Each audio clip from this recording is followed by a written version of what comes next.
And just when you thought it may be safe, it is absolutely, positively not. And welcome again to still the most controversial show out there, the Thaddeus Matthews Show. I am the Cussing Pastor. And that's the reason. Cussing Pastor is a brand. And that's the reason you see me wear my t-shirts on there. Certain colors I can't wear. I put on a pretty turquoise t-shirt, and I knew better. I looked like a ghost when I put the turquoise on, but I'm here. I am here. Glad to have you here with me as well. You know, this thing Monday of me running for mayor, it started off as a joke. Because one thing I don't want to be is in politics. One thing I don't want to be is mayor of the city of Memphis. That's not my ambition. But when I look around and I see so many black individuals that want to be the mayor of the city and not giving an account that if you find one white brother that runs for office and you got 10 blacks running for office, then the odds are that a white again becomes the mayor of a black majority city. That should not happen. Shouldn't happen. And I want to talk about tonight is too many black cowards in city government. Too many black cowards in City Hall. Too many of them shaky Jake, stepping fetched Negroes. And this is not to alienate white people. This is just to set the record straight. We are the majority. When I was in elementary school,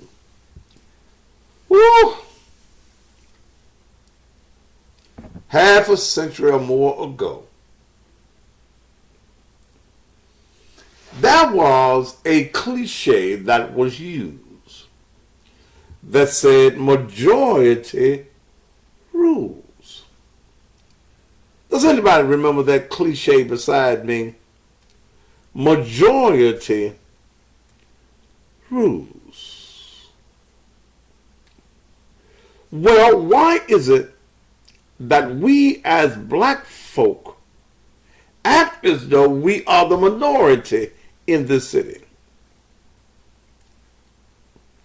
Minority, less than.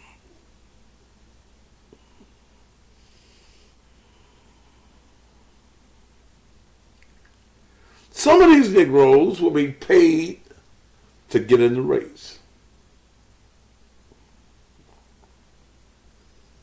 When I look at some of these names,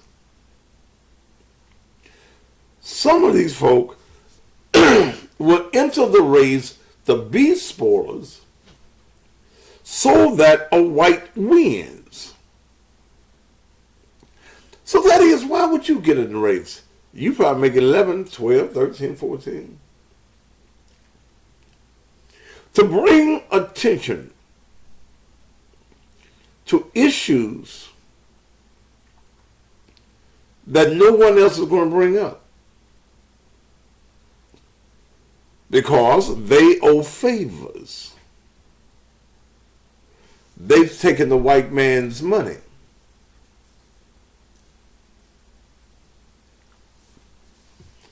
White folk can call their offices and get a quick response. So when I look at the number of blacks that talk about they want to run, I said, well, since it's a game to you, let me throw some shit in the game. And I'm the shit. I am the shit. Not that I want to win. Not that I want to be mayor. Hell, Donald Trump didn't want to be president. He fucked up and he had the right agenda for the right amount of people.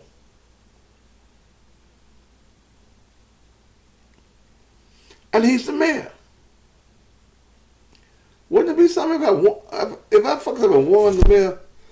Oh shit. I could see white folk getting moving vans, U-Hauls.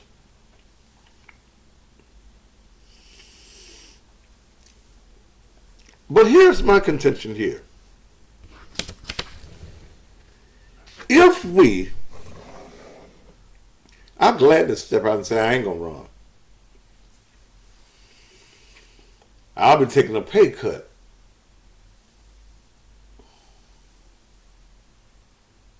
Oh no, I got a wife now. She can put that shit in her name. If black folk decide, all these folks that's running, or I've heard their names mentioned as far as people that want to run.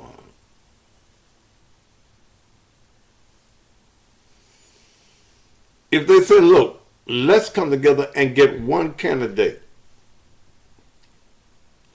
Let's do like we did in 1991. Let's have a people's convention or let the people decide who should run. I gladly say I ain't gonna run. Because my only ambition, well, two ambitions, is to bring notice to a lot of things that need to be noticed. You can't shut me up. The white man has his media. I got my media.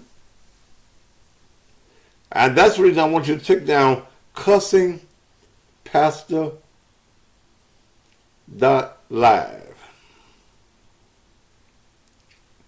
My own streamer. No Negroes can't come together, Big Daddy. And I expect them to pull out all the stops. You'll talk about my past. You'll talk about how many times I get arrested. You're going to talk about I've owed for child support in the past. You're going to bring up everything. You're going to bring up everything. But you know, everything that you can bring up on me, I ain't ashamed of it. Shit. I ain't ashamed of it. I did it.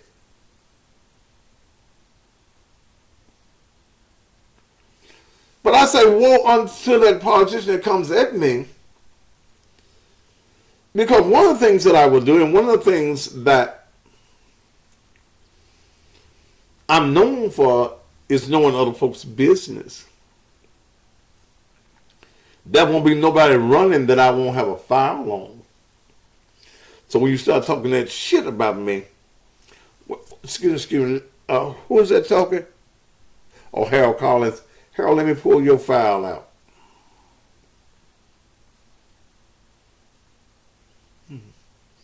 If you want, would you still do your show?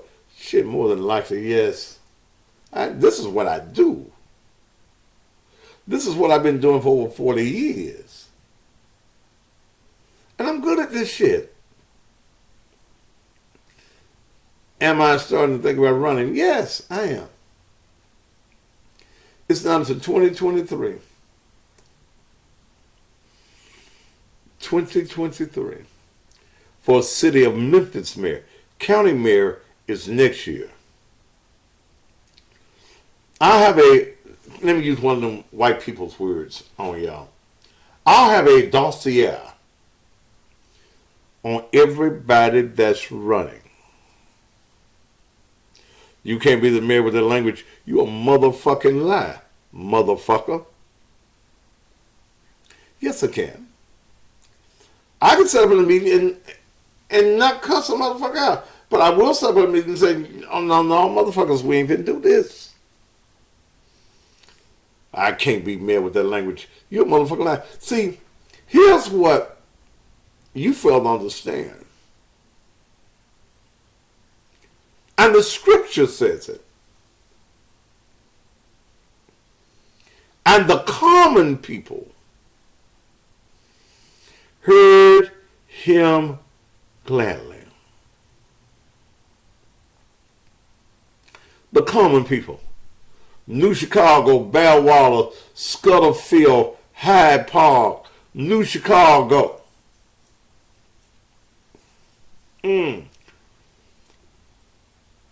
Dixie Homes, Lakeview Garden, South Memphis, Whitehaven, Hickory Hill. Yeah, like the mayors that exist don't cuss. I know Dr. Harrison cuss.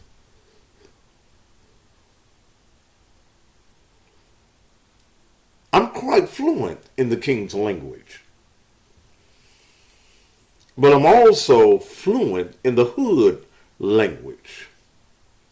Whatever cup of tea you want to sip from. I can sit with the kings and the queens, the president, the governor. But I can sit with the thugs.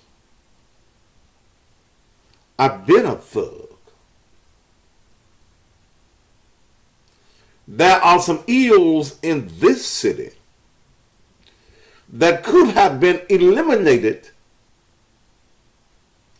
if the blacks that are in office would remember that they are black and black people place them in office. We have a majority black city council, 8 members of a 13-member board.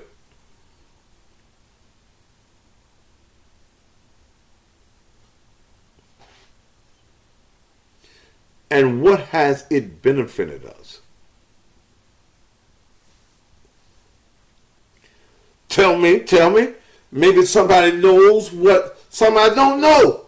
What has a black majority of city council members done for us?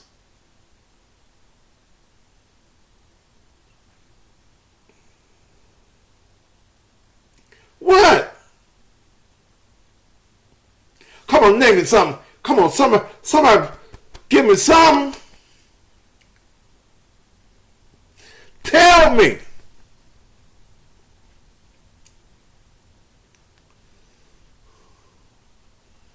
Somebody asked me, who do you think the most qualified candidate other than you is? Nobody, none of the above. They're all politicians. They looking for jobs. I ain't looking for no job.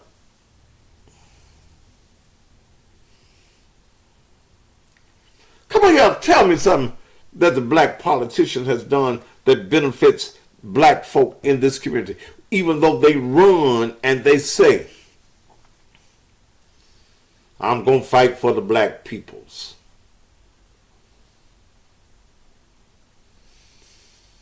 We ain't got a supermarket in the black neighborhood yet.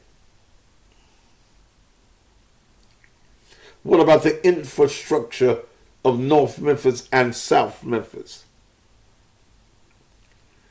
They come into the black community and give us bicycle lanes in the black community. Speed bumps. And you think that you've done something for black folk. Bicycle lanes. Ain't no real niggas in South Memphis got no goddamn bicycles.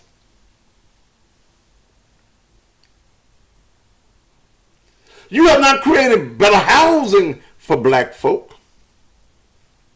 You have not created economic empowerment for black folk.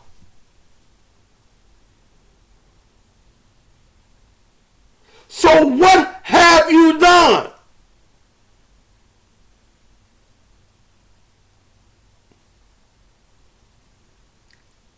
The biggest criteria, the most important thing to Memphians, both black and white,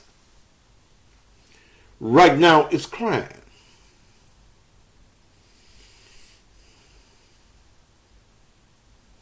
We supposed to be getting monthly like them. Then monthly what?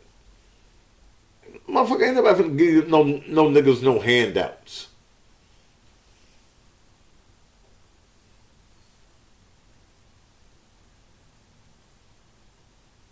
Look around you. We've been voting for black folk now over 25, 30 years. What is the condition of the black community? How are we better off?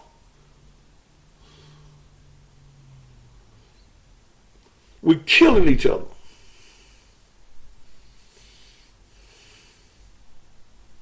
And everybody in City Hall says ain't nothing we can do. I agree that it starts at home. But I also agree, and this was strange for me to agree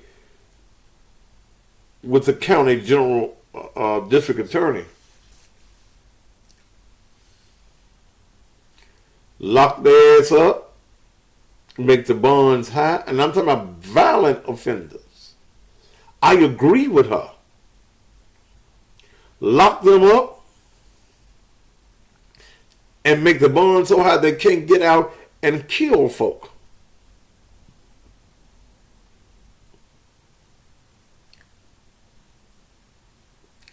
But I think one of the things that has to happen in our communities is, especially with the robbing, see, when you deal with murders in the city, the murder rate will not go down because of government. There is nothing that the government can do about senseless murders, because the senseless murders, 90% of them or more are people that know each other. So that won't go down until people decide themselves that they don't want to kill each other. That won't go down until legislators on the state level come up with laws that say that if you murder somebody, you got to do the time. Eliminate the plea bargaining on murder charges. Give the motherfuckers a trial. If the motherfuckers say, well, I'll do 50 years, go and get the motherfucker 50 years. Don't plead 5 years. 10 years. Do them like the feds do, day for day.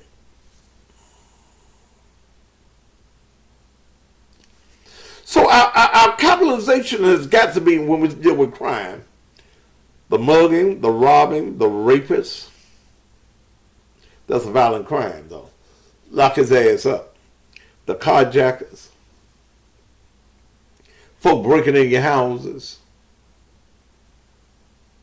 See, because I'm trying to figure out how you break into the fireman's parking lot all over the city. You're breaking into the fireman, and they got cameras out there. And folk that's working 24 hours a day. I don't know.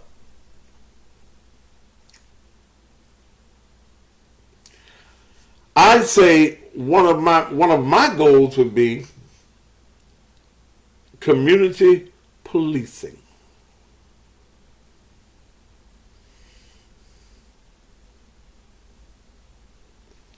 That was a time, what did they call it? Was it Comstat or it was something? We had many precincts in the communities. I forget which mayor did away with that. We had, that was a precinct I know in Westwood. I know that there was one right across from Northside High School. We had many precincts in community. Yes, you kept your major precincts, but you had many precincts.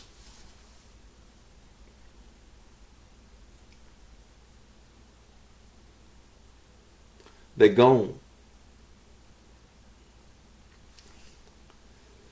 Black city council members allowed it to be gone.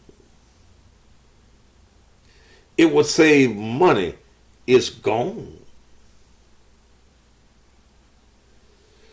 So that is how looking at what the budget of the city is, and what did you propose? What's your idea to have more policemen in the streets? The recruiting is low. Have cars on the street and police walk in the neighborhoods. Where the money gonna come from? We got the money. First of all, you have a slush fund.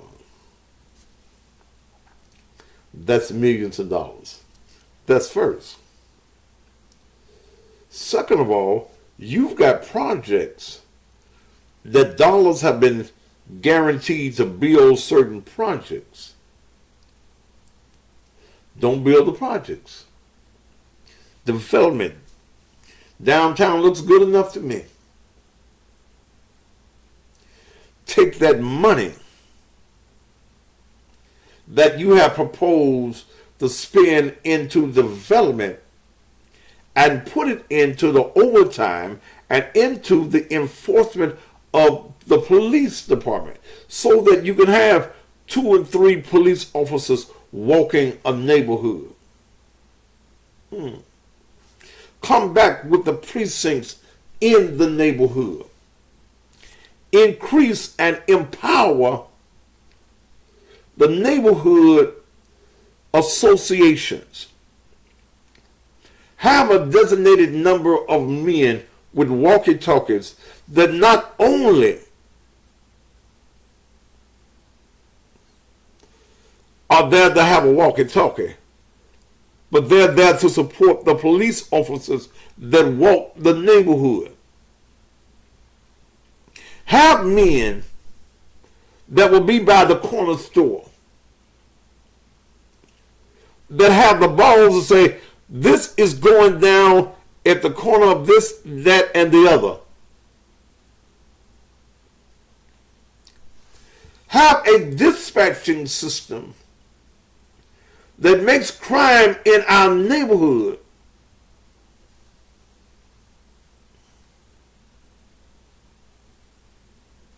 that they respond to it. Real neighborhood watch.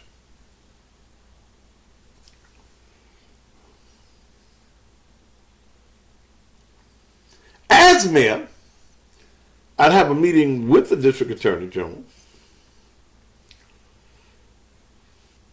and the head judge. Judge, don't let us just bring them in here, lock their ass up and keep them. Please, sir. I would designate that the police director would coordinate activity with the sheriff's department. Ask the sheriff, who has the power, who is the highest law enforcement agent in all of Shelby County, is the sheriff. He's higher than the police director. That they galvanize their forces. Go back to the gang units. Not the jump and grab, no. Any of y'all remember that. But making a police presence in our city where we know that there is a high rate of robberies. Let's scatter officers in that area visibly. Let's make it safe again for the citizens of this community.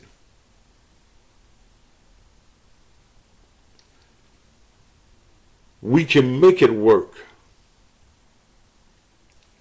in this city. Yeah, cut development. Cut development. Stop building buildings and buildings. Start to building lies.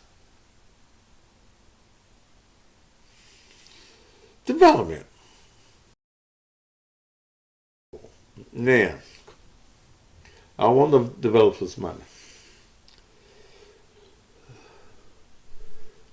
Where Harrison said,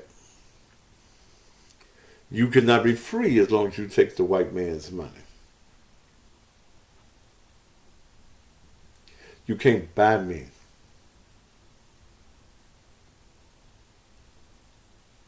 I ain't for sale.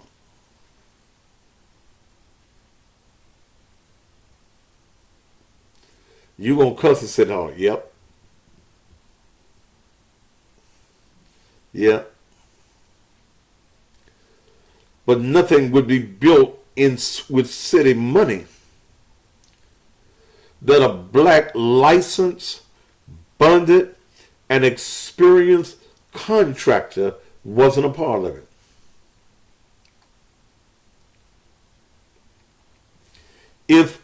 If the contract bid comes out and there is a white corporation or white construction company that has the lowest bid, before you get a signed contract from the mayor, who has sole contract signing power, I need to know what black construction company is going to play a role.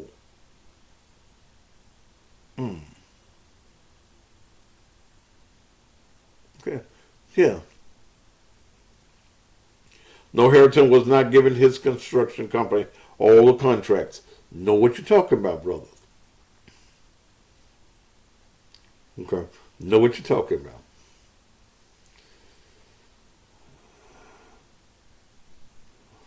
We would do just like Atlanta did.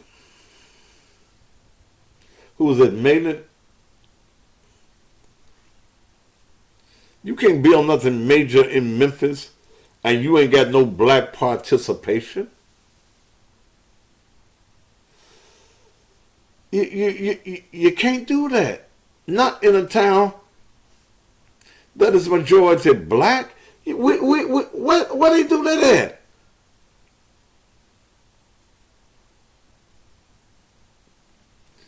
And we ain't just talking about the guys that carry the wheelbarrow.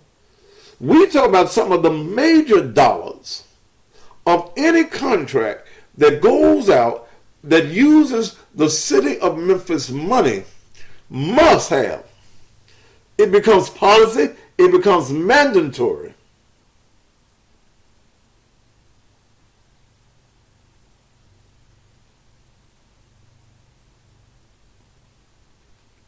It becomes mandatory that there is black participation. There's no, got to have some blacks in it. Vendors of the city were spending millions of dollars with vendors of the city.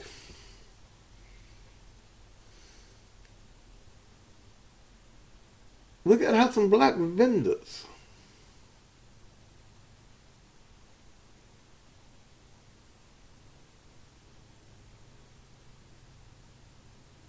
They're just some of the ideas that I got. Beale Street. Oh, Beale Street's another project.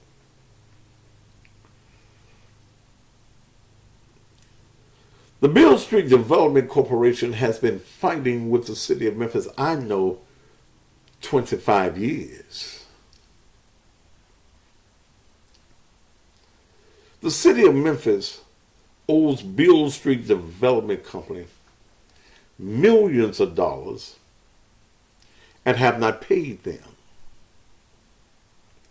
have tried to force Beale Street Development Corporation, a black company, off of Beale Street for 20 plus years. Many of you may not know or you don't remember that it was not the city of Memphis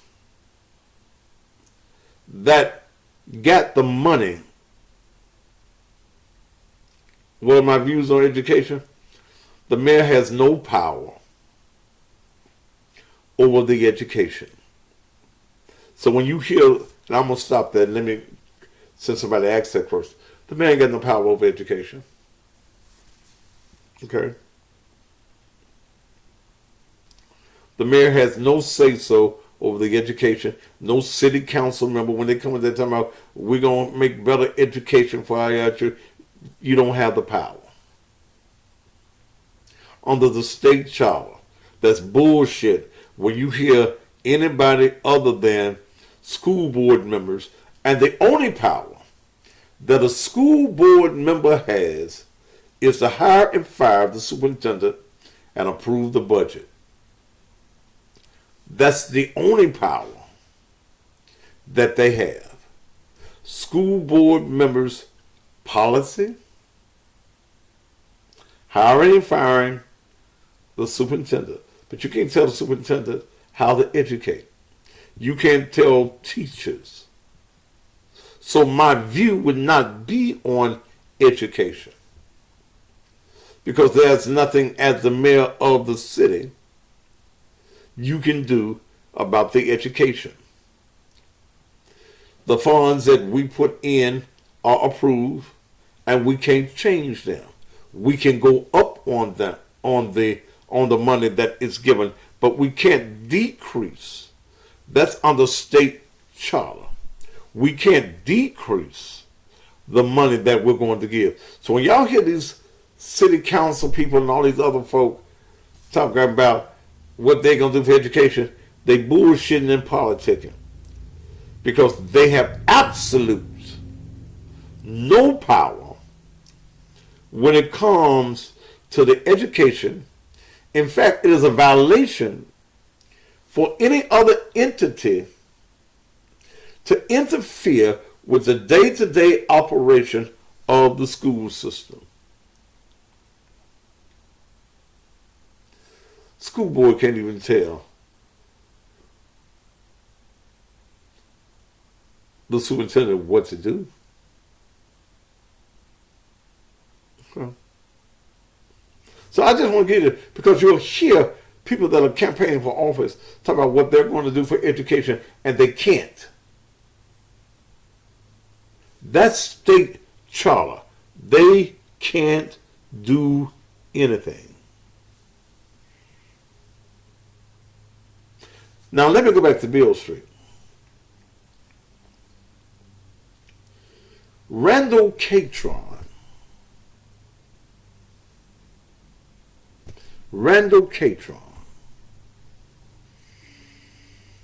and some other men, Reverend James Smith and some other men, got together. See, I can remember, I'm old enough to remember when Beale Street looked like one of them cowboy movies where the tumbleweeds were blowing. The street was totally gone.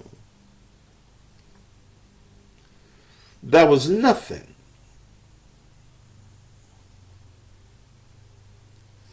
That was happening on Beale Street. Buildings were just looking horrible.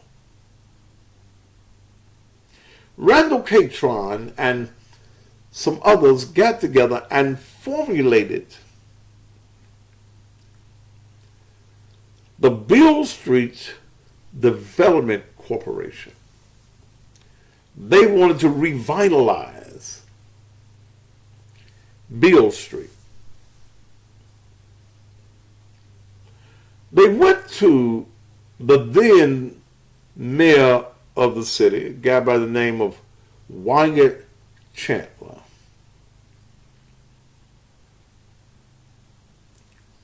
And they went there, and Mr. Mayor, what can we do to bring Beale Street back together?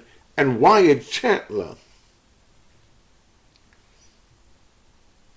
said, we ain't got no money. We ain't nothing. City members ain't got no money to do nothing about Beale Street. Randall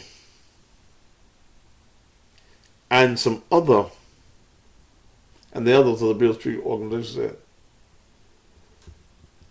what if we can get the money? To give y'all some history y'all didn't know. Wyatt Chandler laughed at him.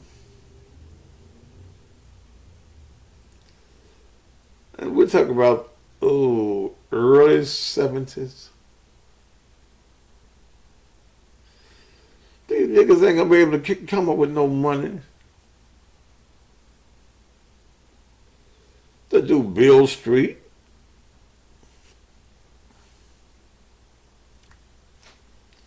Those black people went to Washington, D.C.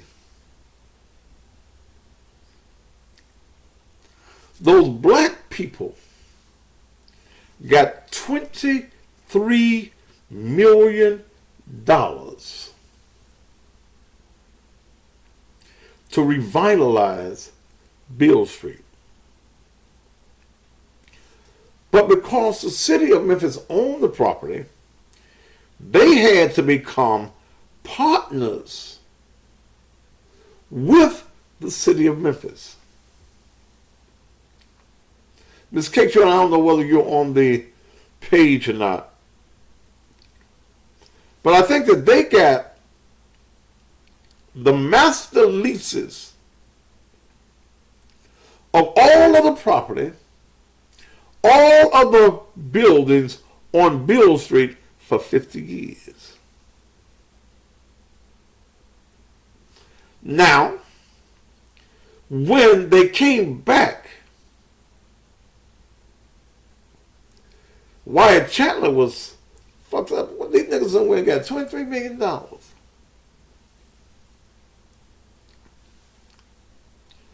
But remember, the city owned the land. So here's the way it was supposed to work.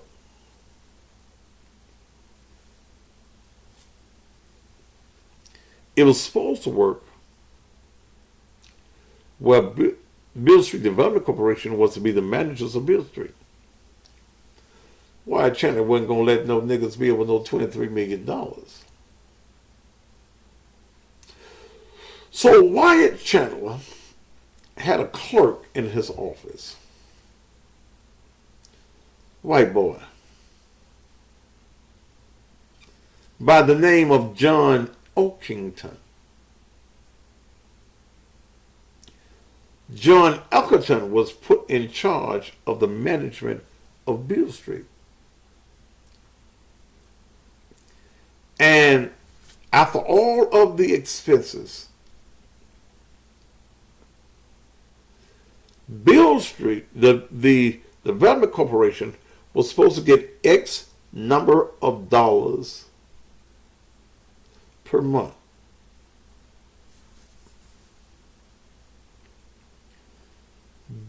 Beale Street Development Corporation has not been paid any of that money since that day.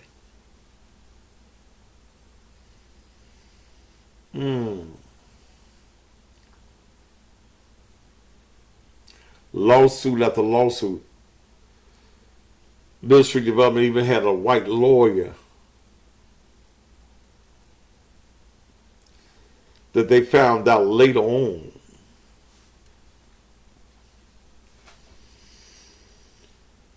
was in partnership with the lawyers for the city of Memphis. And he was delaying things. The city of Memphis came into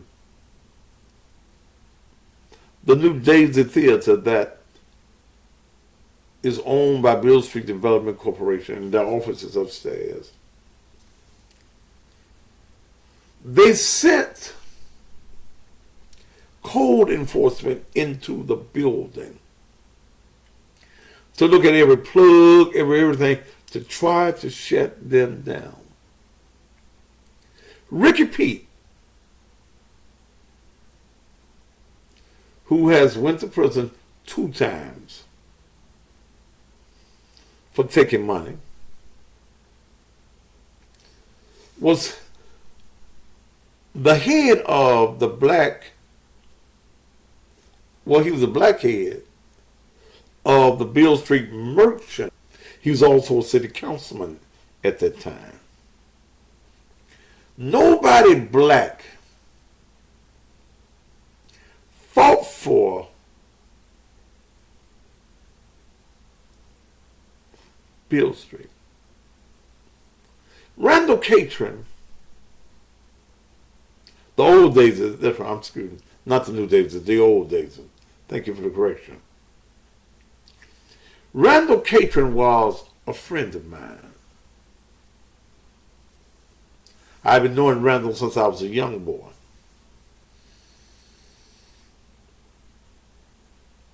Nobody would join Randall with the fight but me.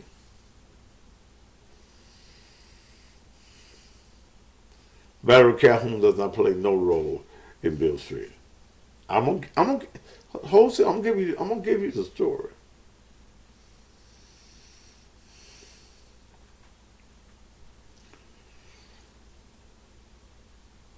I joined up with Randall, and I got a copy of the Master Leases somewhere now. And went before the city council. Went into their committee meeting. They acted like they was going to do something.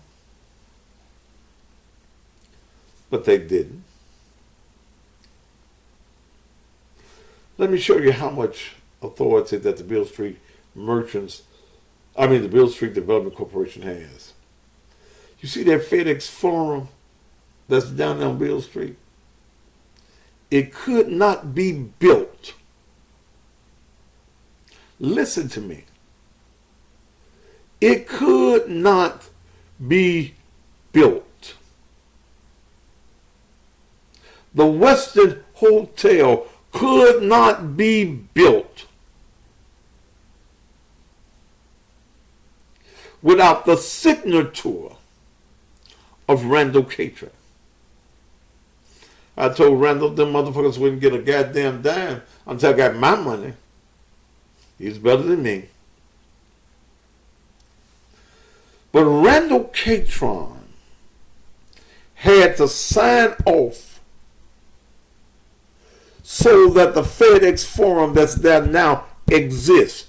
If he had not signed off, it could not exist. The Westin Hotel that is down on Beale Street could not. John Elkerton stole millions of dollars. All the signs on the buildings, he got the money for it. He took over Handers Park. He put stores in the park. John Elkington was taking money from Beale Street, putting it into other cities to try and develop many Beale Streets around the country. No, they didn't get any funds from those major companies. John Elkerton had total control. We had a black mayor, Willie Harrington. Willie didn't do nothing till the end. City council didn't do anything. Millions of dollars Well, the FBI was looking into it. Tennessee Waltz had been going on. For those of y'all that remember, when black elected state officials were going, well, Ricky people in the state went to prison. They caught them on camera taking money.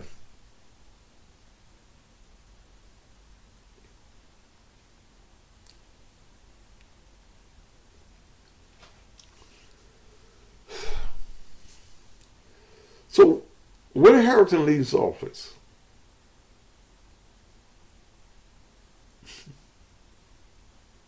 Myron Lowry is the chairman of the city council, so he becomes the interim mayor. I think it's for 30 days or something like that.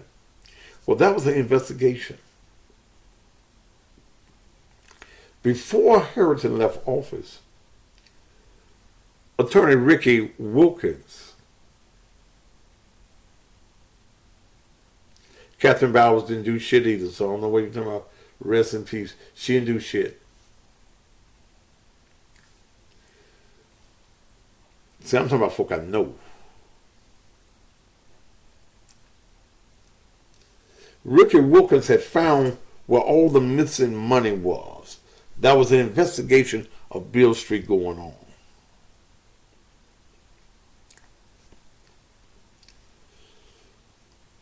Ricky Wilkins, Attorney Ricky Wilkins, got the data. All this money was going on.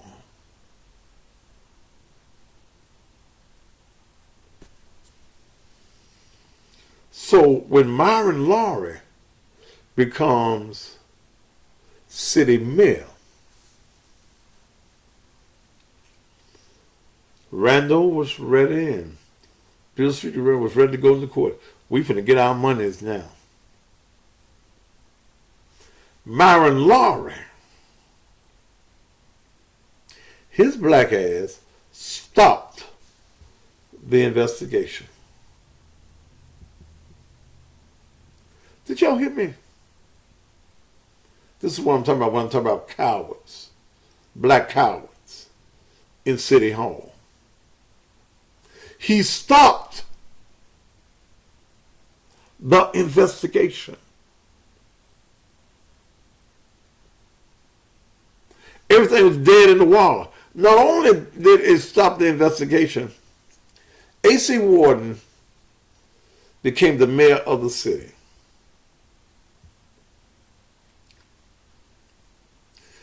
When A.C. Warden became the mayor of the city, another sellout nigga, he didn't do nothing. What A.C. did, because now John Eccleston ready to retire, he ready to get the hell out of Dodge. A.C. Warden gives this thief, this rogue, a damn parade. No, you heard me correct when I said that. He gave him a damn parade on Beale Street. Y'all time it out. Instagram, I sure wish y'all they didn't do this to me.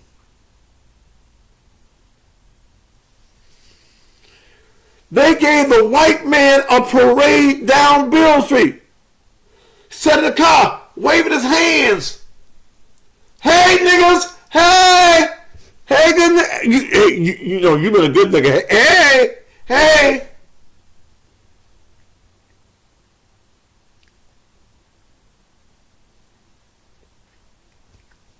When I come back, I'm going to tell you how low down these folk are in the city when it comes to Beale Street, and how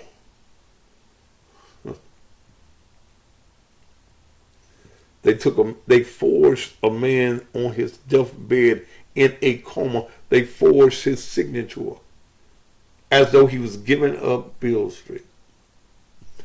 Look, let me go and do this here. I'm going to tell you. I'm going to tell you about these cowards that y'all keep putting in office. I wish Miss Lucille was on the page. No, not really, John Black. No. No. We'll be back in just a minute, and I'm going to finish the rest of the story.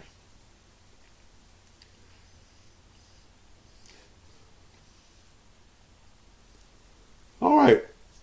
We'll be back in just a minute.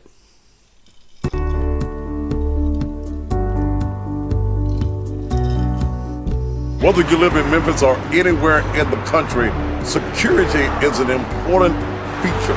And that's the reason, whether it's your home or whether it's your business, you need to entrust your security to a company that can get it done just the way it needs to be done. That's the reason I entrust my home security and my business security to Shoney's Electronic Repair. In a city like Memphis, your security, your protection, your life, your safety is very important. Let me tell you one of the features that I really enjoy is being able to take my cell phone, and before I arrive at my house or even here at the church, I can see completely around the building. And that's important, especially for you ladies on your way home by yourself. You can see who's around your house, in front of your house, and even if there's someone on the inside of your house. I'm telling you, Shoney's Electronic Repair is the company that you need to call right now. They also provide monitoring so that if anyone does break into your home or your business, the police is notified immediately. They also have the video doorbell, so when someone pushes your button and goes ding-a-ling, well, you can see them and you can talk to them anywhere in the country. Ladies and gentlemen, right now, if safety is an issue at your home or your business, pick up that phone right now and call Shoney's Electronic Repairs, area code 901-826-6447. That number one more time for your complete safety is 901-826-6447.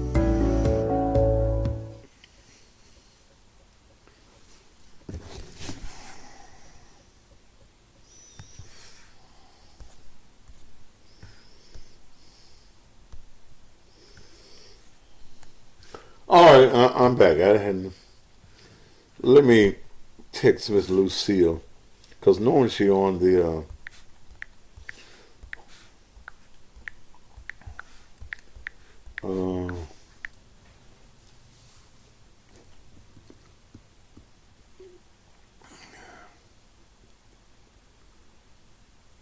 I told you. The black city council members could have stopped this. And it's not as though they didn't know. But when I tell you they gave the white man a parade, they had bands. He's the husband of Valerie Calhoun that y'all see every morning on Channel 13.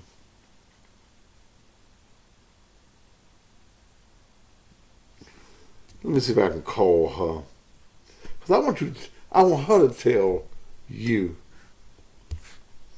what they did to her husband, and he's in a coma. 5, 6, 7, 8 tubes, all in. He don't even know he's in the world.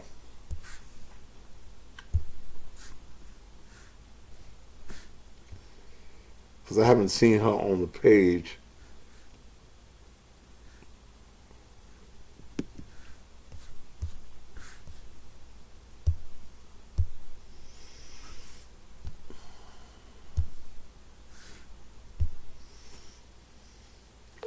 Oh, Mr. Lucille, I'm calling you. I see you joining the page.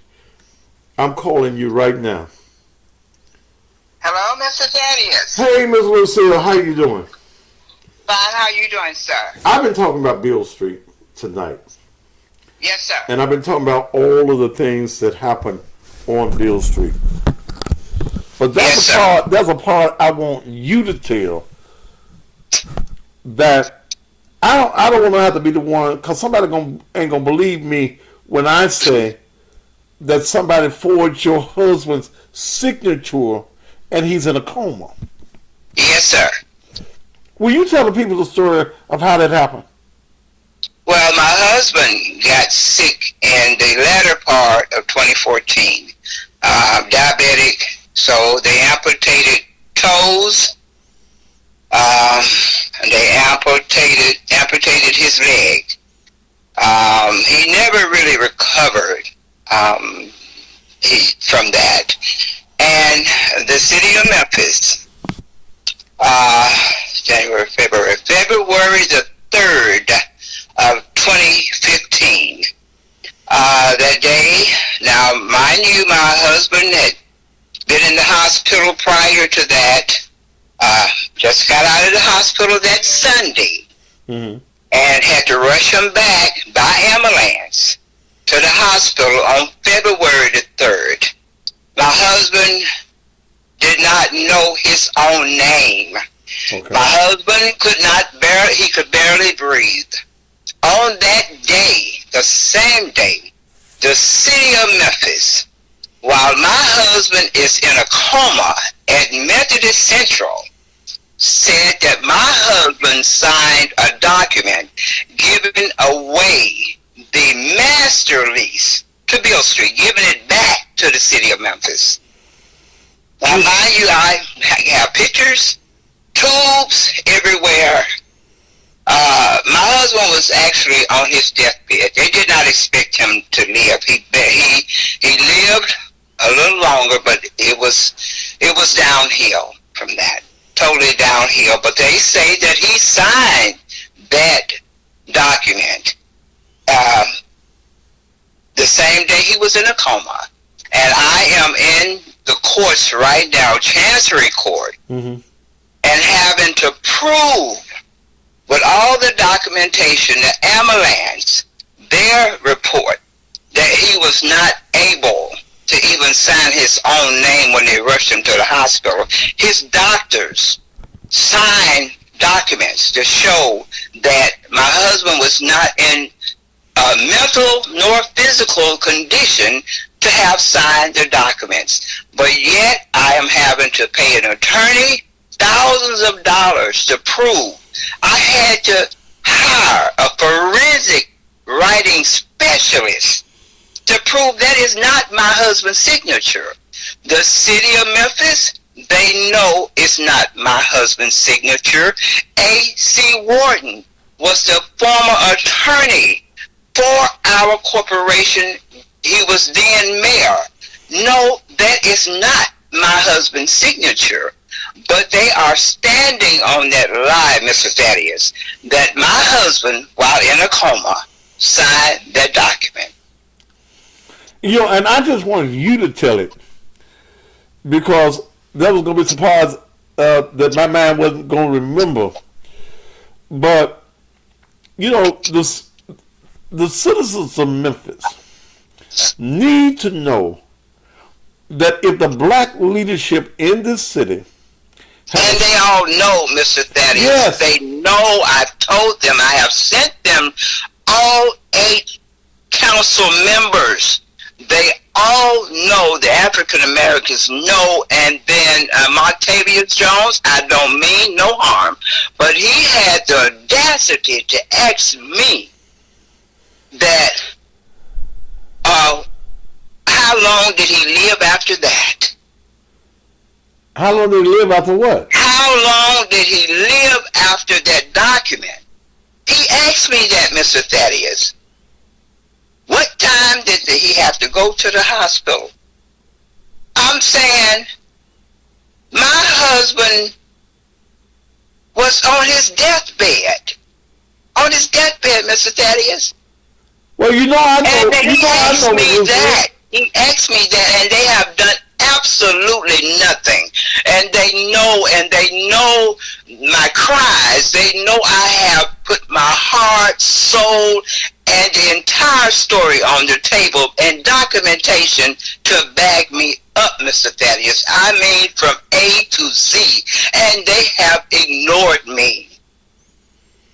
And that hurts, Mr. Thaddeus, because that picture is in my head. Talking about can't breathe. I can't breathe until I get this settled, that they did my husband like that. On his deathbed, in a coma, Mr. Thaddeus. They did that to my husband. And think it's nothing. A.C. Wharton and Strickland. They did that to my husband. They did that. Well, you know, and I'm now having to prove in the courtroom that my husband was in a coma. I'm having to spend money to prove that my husband was in a coma. Not that they did wrong, but to prove that my husband was in a coma. Mm-hmm. That he could not have signed that document. And they know that. The pictures have shown that he was in no condition, Mr. Thaddeus. No condition whatsoever. Well, and you had actually the way that my husband and them constantly cutting on him repeatedly. When they wanted to take the other leg, me and his daughter Sherry Catron told no. I even had to ask my husband's ex-wife, what do I supposed to do? Because it was so hurtful. And I cry now, Mr. Thaddeus, just that picture of knowing and just knowing what they have done to him. And nobody stands up, Mr. Thaddeus, not counsel. No one have stood up to say this is wrong. We have to stop this. It's got to be, you got to put a pin in it. You got to end it. But if they could do Randall Catron like that, the man that would just help everybody on Beale Street, every African American person on Beale that had issues, he helped. He put his neck on the line. Ask Mr. James Clark. I have letters, even when WDIA back in the day, when they had events on Beale, and they writing them tickets to park, Randall wrote a letter. How can you write my people a ticket, and you write no one else tickets to come down here on Beale Street? He did that.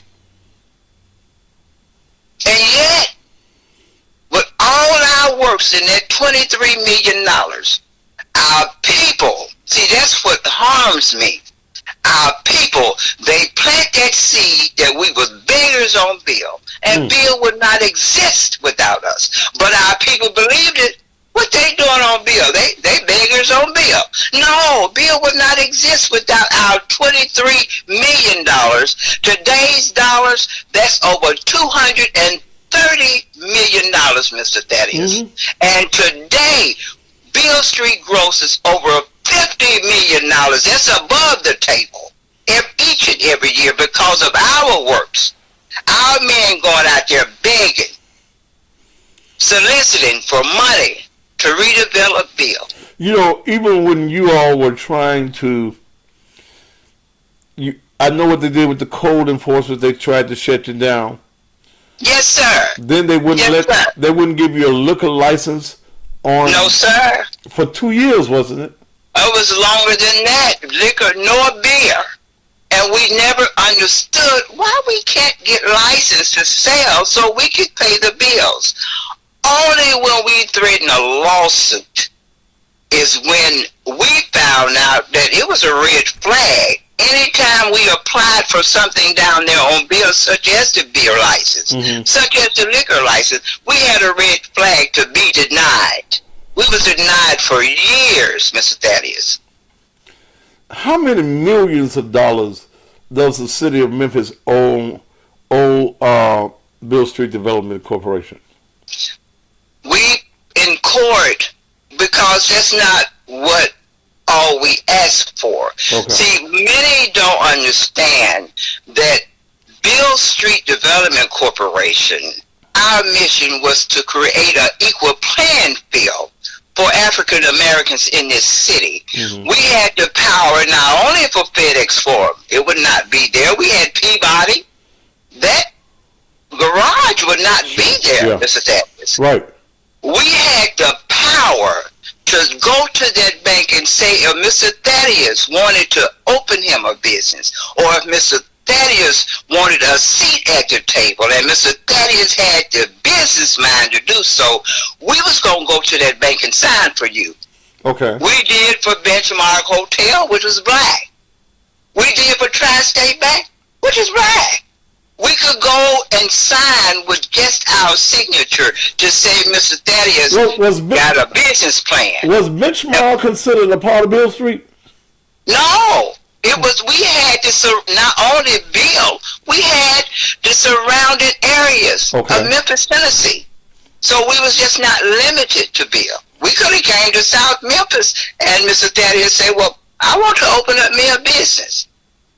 And you had to know how we was going to back you up. That was power, Mr. Thaddeus. They didn't want that power. And with all that development going downtown, with no blacks truly at the table but one or two, that would not happen on our watch. And they know that because we would have created that equal playing field for you to be at that table as well. And we would have signed for you to be at that table. We would have put our business online for Mr. Thaddeus to make it, and we did it. See, what is that, CDA? Yeah. Well, he's $1 million corporation now. Yeah. We brought him in, gave him office space. You can work from here. He got so big that he got his own building. Right. Cliff Dates. Cliff Dates. Yes, sir. Yes, sir, we did that. So that's the problem. And that's why they don't want us to exist. That's why they expected us to die on the vine by putting their feet around our necks to not be able to pay the bills, to not to be able to pay Memphis Light, Gas, and Water. They did that. They was trying to suffocate us so we would not have monies to pay our bill. Have you worked at that $7,000 water bill? No, sir. No, sir. Not yet. Not yet. I'm still working on that, but I had to get the attorney involved. Okay. Because I just don't feel like this just happened out of the blue. I just don't. And they can't prove to me no reason, no logical reason why my bill is $7,000. And then it corrected itself. I no longer have a leak. So, no, and you remember, I had to let you know, you remember when you and Randall went before City Council. Mm-hmm. You remember that? Yeah. And Jack Salmons was the City Council person then. And y'all was standing before council, you and Randall. And Jack Salmon told you and Randall, he said, well, I've been hearing about this for a lot of years. He said, and where there's smoke, there's fire. And you might have forgotten that he the one talked about that forensic audit of Bill Street. Okay. And that forensic audit cost almost $800,000, Mr. Thaddeus. Okay. They found John Elkerton guilty. And in 6 years, the judge had told us, I'm going to allow you to go back. Now, this in court. I'm going to allow you, Bill Street Development Corporation, to go back 6 years. And if y'all find malfeasance, then we will go back all the years. Well, in that 6 years of that forensic audit, Mr. Elkerton has stolen $10 million in the 6 years. Okay. And that's when Ricky Wilkins was on him like a pit bull. Mr. Elkerton would be in jail. He would have been sent to jail. But you are absolutely correct that Myron Laurie stopped that investigation and gave Mr. Elkerton a going away parade. Not only that, he was still on salary with the city of Memphis after stealing $10 million in 6 years. So you could imagine 20 years, the amount of money he has stolen. That was above the table. That was above the table. That's not what they could find under the table. And the city council did nothing. And that's what I listen at you, and you know where all the bones are buried. You know what needs to be done.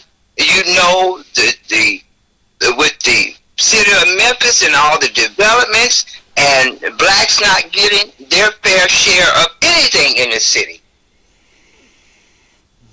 How much longer do we have to deal with this? Until we get black folk that will stand up and have the balls to fight not only the white folk, but see, our biggest problem right now is these white folk, these black folk that are in charge. The city council has the power to stop all of this. With the stroke of a pen. Yes, sir. Right now, with the stroke of a pen, they could stop this litigation. But they will not do it.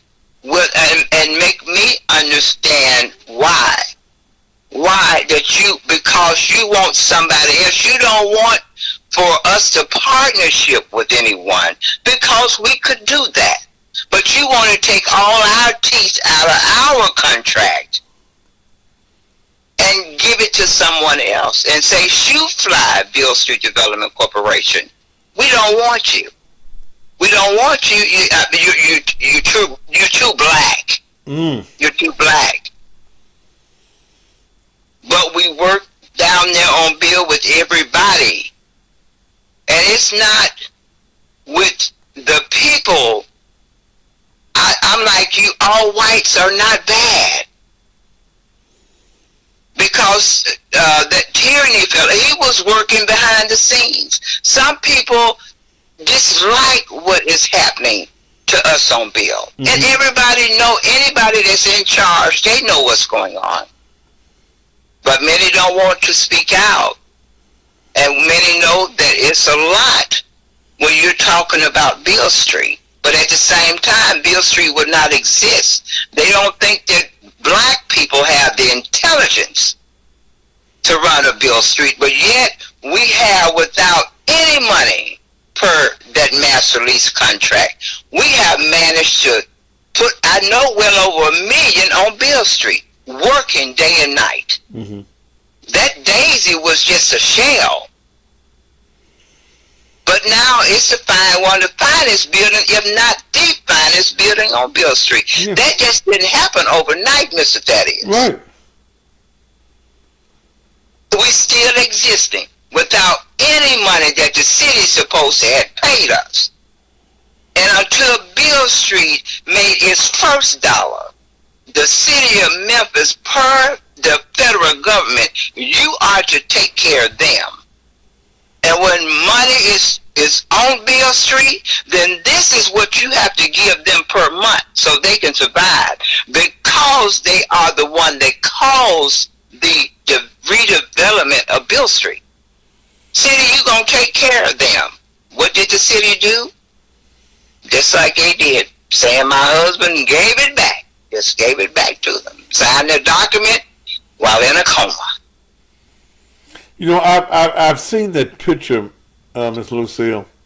Yes, sir. Of Randall in his last days. There's no way he could sign it. But no, sir. Who came to him and said that they got his signature? It was, I'm sorry. I'm just, my heart hurts. The attorney, the city of Memphis attorney, and our corporate attorney, between those two, because with our corporate attorney, he would have received a salary well over $3,000 per month without doing anything. Okay.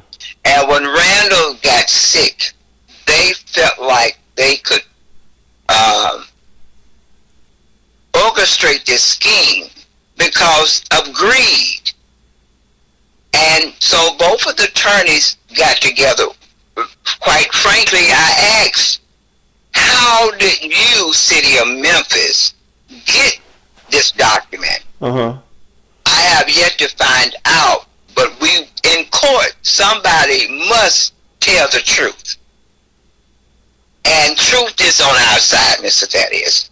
The doctors, all will be subpoenaed to just tell the truth. The hospital was full because everybody thought Mr. Catron was leaving here. So no, they know he could not have signed that. They know that. But they standing on that lie. But they standing on sand. And you know sand moves. Yes, it does. And they are aware of that. But what's so hurtful to me is that I support our black council. I have many of them I support, and I believed in their works. But I see that they don't stand up for the truth, Mr. Thaddeus.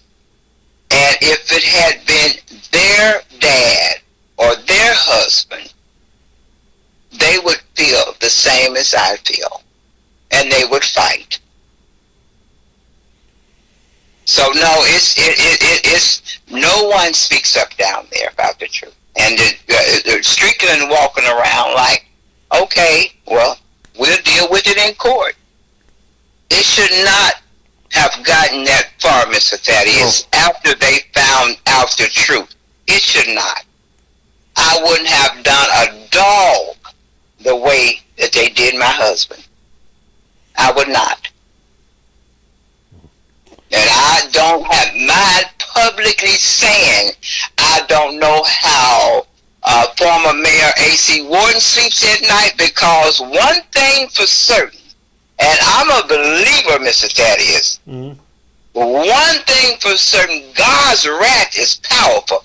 He might not get you, but he'll touch somebody you love, and he will bring you to your knees. They got to pay for the way, and that goes for Mayor Strickland. They have to pay for the way they did my husband. My husband was a human being.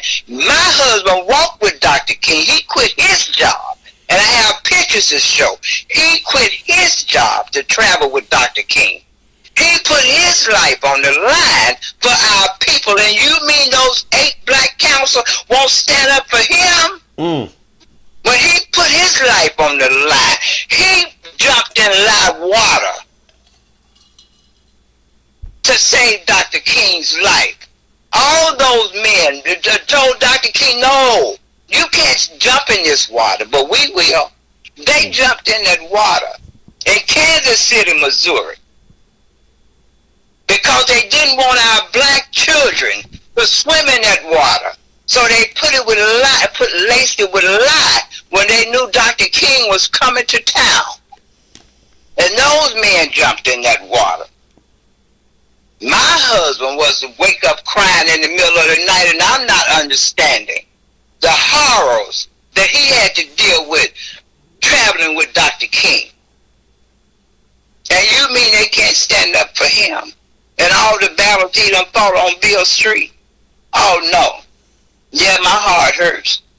My heart's sad, because they won't stand for what's right. But we stand with them. Let somebody do them like that. Lucille will be the most vocal downtown, because when you bring harm to mine, you bring harm to me. When they tried to charge our people on Beale Street to come on to Beale, and I'm knowing it's racist. Right. It's discriminatory. You're going to wait until 9 o'clock at night to charge our people. History tells itself that African Americans come on to Beale after 9 o'clock at night. But yet you're going to wait until 9 to charge our people to come on to Beale. And I spent my money to fight that in federal court. Where them white people was collecting our money from our people and going to a little tiny room on Beale Street, cash money, and they counted it out. Like, it's okay. We can do this. They don't care. Black folks don't care. They don't stand up for nothing. What you say? They were taking it to a little room Yes, on sir. Beale Street. Yes, sir. 3 o'clock in the morning because they charge all the way up until about 2. And I'm talking about $20,000-$30,000. And where did that money go to? Mr. Thaddeus, Lord is my witness. I'm seeing the lady walk down Bill with a big old backpack, cash money. Now that's 4 corners. You got 4 openings where they could come in. So each opening was collecting money. And I'm trying to figure out who the ones that's counting this money to tell you how much they collected. Now, Mr. Thaddeus, you human. I'm human. Mm-hmm. The cash money sitting like that and nobody looking at you count that much money. Oh, don't nobody know the total. And I had to tell counsel, that's not even reasonable to allow someone to count that type money. And they collecting money from our black people. That's unfair. That's craziness. In a little room. In a little tiny room. All cash money. No. So yes, I filed a federal lawsuit. You don't charge my people to come onto a bill. Without them, there would not be a bill. Well, plus you couldn't charge because the street belongs to the city of Memphis. You paying taxes to keep the street open. Right. It was tax money, federal government money that caused it to be. That's who gave us the money. And now you gonna charge all these African Americans that have made you millionaires on Bill. Now you say you don't want them on Beale Street. So to prevent them from coming, we're going to charge. If they do come, we're going to charge. And it was okay with the city council. And I must say this because it hurt me so the day they voted to charge again that our director Rawlings in front of council lied. They was taking a vote, Mr. Thaddeus, on to charge again. That's after I have won the lawsuit. Mm-hmm. in federal court. They paid my attorney off. They paid Attorney Chumney over $65,000 to end that litigation, to end that lawsuit. My attorney, and then waited a month later only to say, we're going to charge. We're going to give it another name. Now we're going to charge in the name of security. And on the day that they voted, Mr. Thaddeus, Director Rawlings got in front of council and told council, yes, it was a young girl, a child, possibility of being raped on Bill. And I'm sitting there in the council chambers, I'm flabbergasted. What the? A child? Possibility of being raped on Bill. Now, I have cameras out. How come we don't know about this? Mr. Thaddeus, you know if anyone had pulled a child off Beale Street, that news would have went around the country. Right. And he knew he was not telling the truth, but he worked for Strickland. So I can't beat him up about it. He was trying to retain his job. But that was the biggest lie that could have ever been told. And from then on, you have not heard from that meeting until present about a child being raped. They did not bring it back up because it was not the truth. But that made it so that the city council agreed to charge our people once again to come on bill. They made almost $1 million charging our people after 9 o'clock at night. And we don't And know. they think it's okay. And we don't know where none of that money is. No, sir. No, sir. No, sir. So that's what we have to deal with. And for all our people that's listening, Mrs. Thaddeus, if you don't stand up for something, you'll fall for anything. And each and every day, they taken from you, bit by bit. And all of us in our decent houses, with utilities on, maybe a decent job, they taken bit by bit. So you look back, you're going to be where our elders were. And that was working and making kibbles and bits.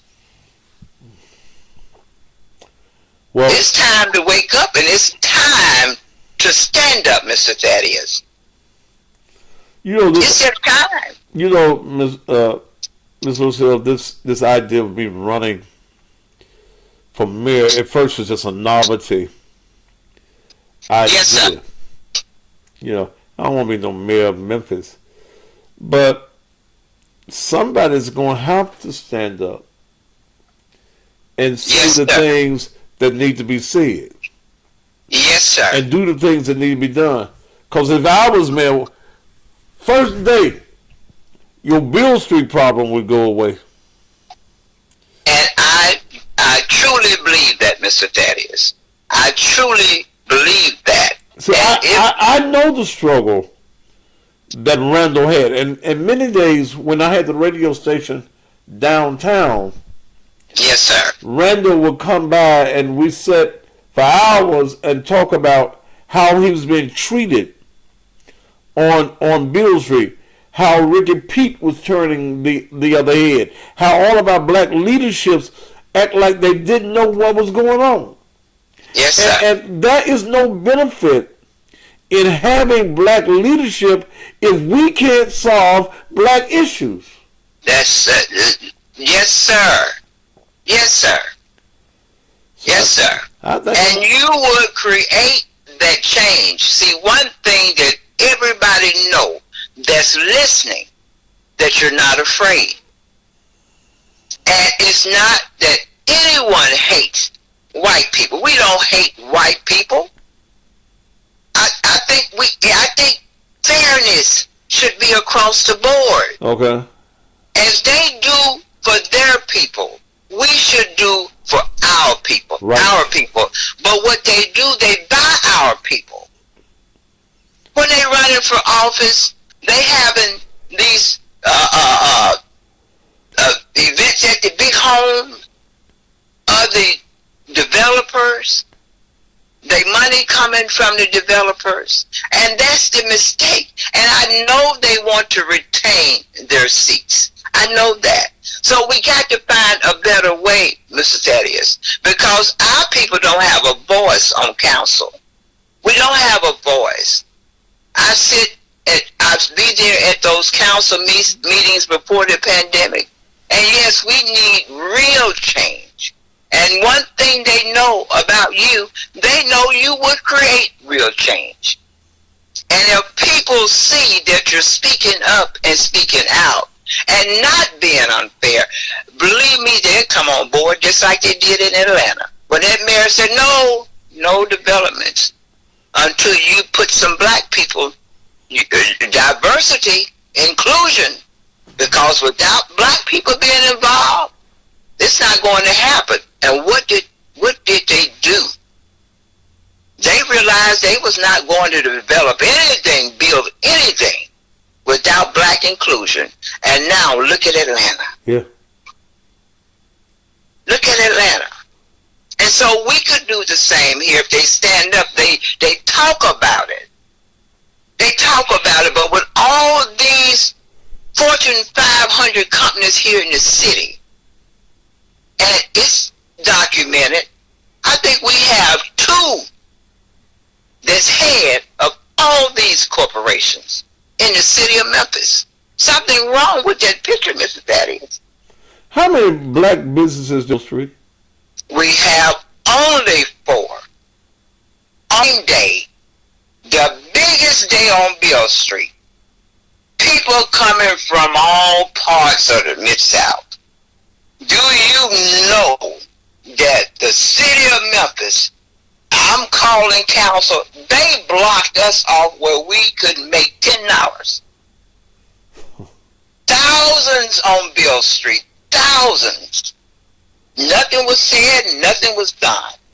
They let the two white women down there that think they have the power, and that gets upset with me because I know what I stand on with Master Lease, but I'm nice and amenable to all, but they have so much hatred in their blood. They call me, I look like Michelle Obama, the Black Ape, and then tell me that if y'all protest down here, we gonna put the water hose on y'all. I done told council, nothing was done. They still there. Not that I want them to leave, but you got to create change, and you got to let them know that you can't do this. But nothing is said. Nothing has been done. And that's what I have to deal with down there. I never know what's going to happen to day, but they closed us off on game day.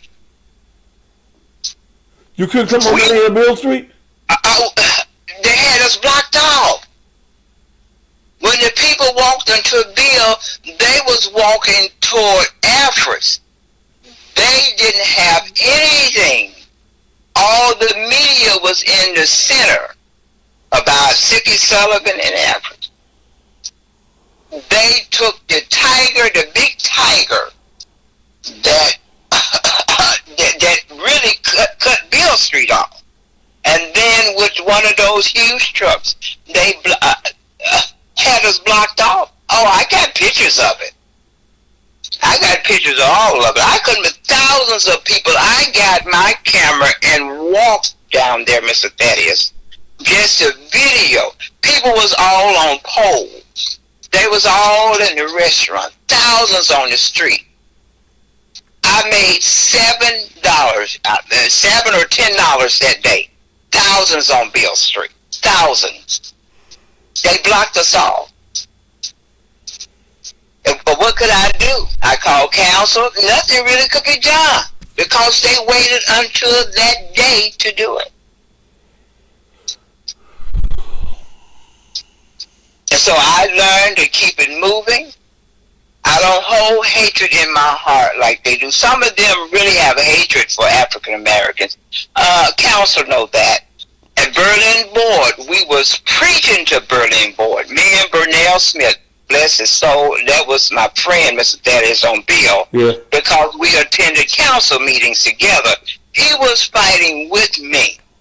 And we would go there and tell Mr. a councilman, and he was chairman of city council, all the wrongs and all the racism on Bill Street. Berlin Boyd, listen at us. We was attending the meetings, and lo and behold, in commercial appeal, front page, Mr. Berlin Boyd been hired by the people on Bill Street. Now that's the chairman of city council. So you know that was a smack in the face.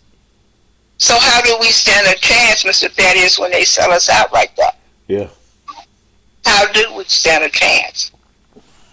So if you want to run, Mr. Thaddeus, you give them hell. Because that's what we need in this city. Someone to shake this city up to realize that what y'all doing is wrong. We can work together. But if we continue down the same path, there will be no changes. All shall remain the same. And you look at our communities, and that tells the story there. Well, Ms. Lucille, I certainly appreciate you coming on and just telling the story. I'm glad to talk with you, Mr. Thaddeus, and I'm sorry if I'm talking, but I get overwhelmed, and I thank you for fighting the injustices. I thank you for standing with my husband when all was afraid or didn't want to. I thank you because you was not afraid, Mr. Thaddeus, and you let them know. When Randall first told you about what was going on Bill Street, Mr. Thaddeus, you talked about the issues and then made phone calls for 3 days straight. 3 days straight. And people saying, well, I didn't know that about Bill Street. You even called some of the club owners. Do you remember that? Right. And they told you, well, we didn't know that was going on. But yes, they did. They was attending those meetings. They knew. But I thank you for standing up.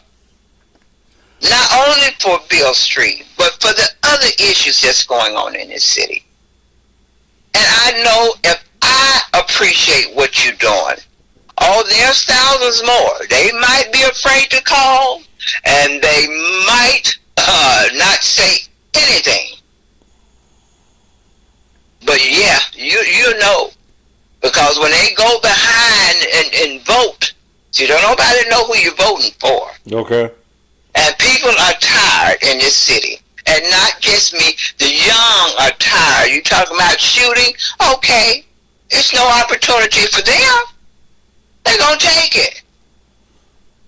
They're going to take it. You got to create something for these young ones and show them that it's okay. You got to give a helping hand. They see all these Nikes. They see all these designer shirts and shoes and all these fancy cars. You don't think they want some of that? You throwing it in their face? So they can't make it on $5, $6, $7 an hour. It's just like the microwave. They want it, and they want it now. So before they get to that point, we have to reel them in. I can say that because my store on Lamar in the heart of Orange Mound, I would see our babies walking 9, 10, 11 o'clock at night, hungry, Mr. Thaddeus. Mm-hmm. Them babies didn't have no lights on at home. They walk in the streets. And I would get that food that they had left over at the club. They would laugh at me. There go Miss Lucille. She packing up that food. I would get that food. 9, 10, 11. Bring it to the store on Lamar. And get cardboard boxes. And tell them I would cut the cardboard boxes up. And just put the food on the cardboard box. And tell them, baby, y'all take this home. I would go over to their schools, Mr. Thaddeus. And threaten their butts. If you don't get this work, we got a problem. Mm-hmm. I did that. They come to the store, and I tell you, only one out of all them children, only one went left field. One. And when they see me now, they got families that they're taking care of. They know what the struggle was about.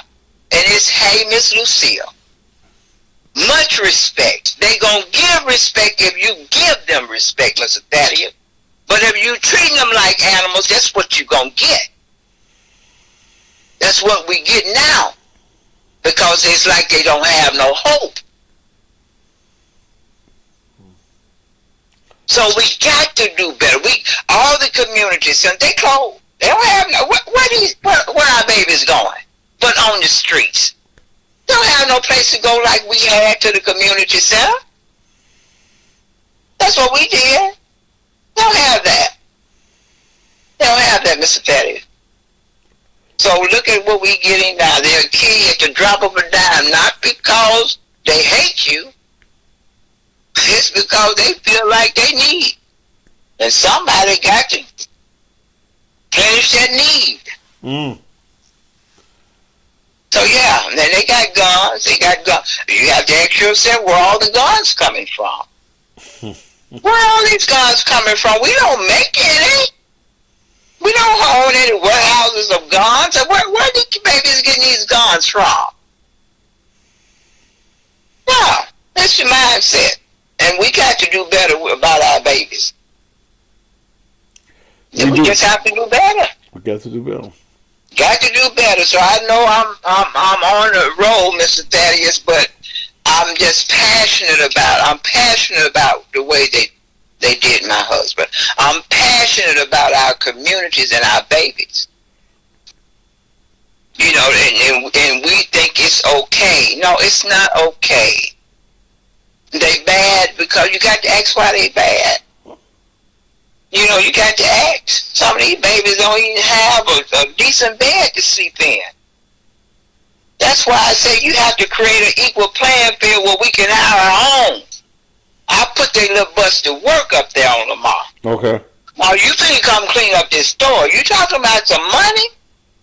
You gonna help me clean this store up? We finna go out there in the yard at the store.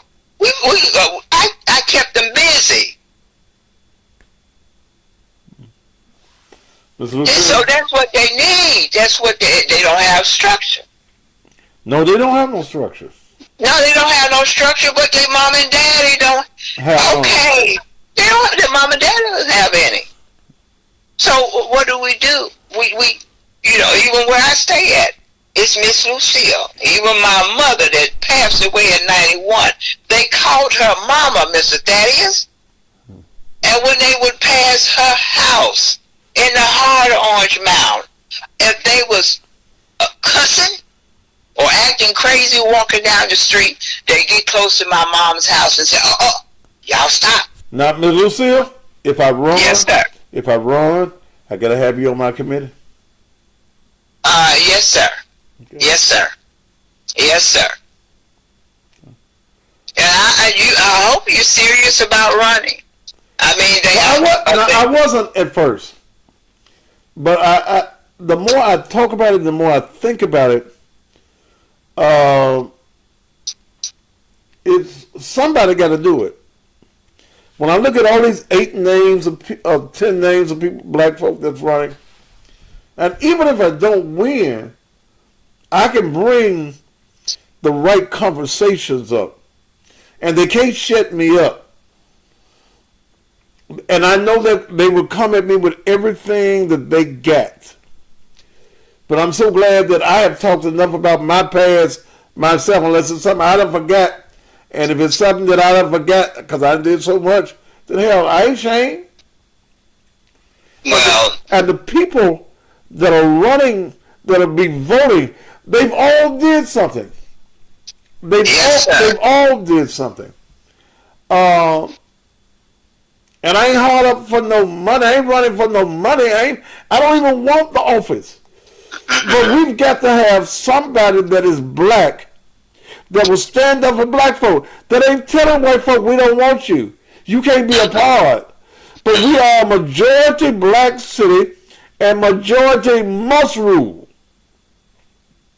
And you work in partnership, Mr. Pettis. You can work in partnership if they know that you're serious about the matter. It's always good to work together, and that's what we're not doing. See, we have to work together in order to create real change, and that's what we're not doing. So, no, it's the white people, they will understand, and they are willing to work, but no one has mandated them for us to work together. So it's business as usual. And that's why you could create change, because you could demand that. And even if you're not serious about running, whether you're serious or not, Mr. Thaddeus, they know that you know the truth. And they know that it's time for a change. It's not business as usual, not the same. We can't continue down the same path of no return, and that's where we are. I look at North Memphis. They have classified that all the way down to Air Street as uptown. Yeah. Yeah. They're going to build apartments and big homes that we can't even afford. Well, they're going to do that project like they did the Hurt Village project. Yes, sir. When they moved those people out of Hurt Village, they thought they were going to come back. And they didn't understand that, what's the white man's name? Turley, who had developed a harbor town, was upset that the people that lived in Harbor Town on their way home had to pass all of that poverty. They use eminent domain to put people out of their houses. They gave them nickels on the dime for their houses.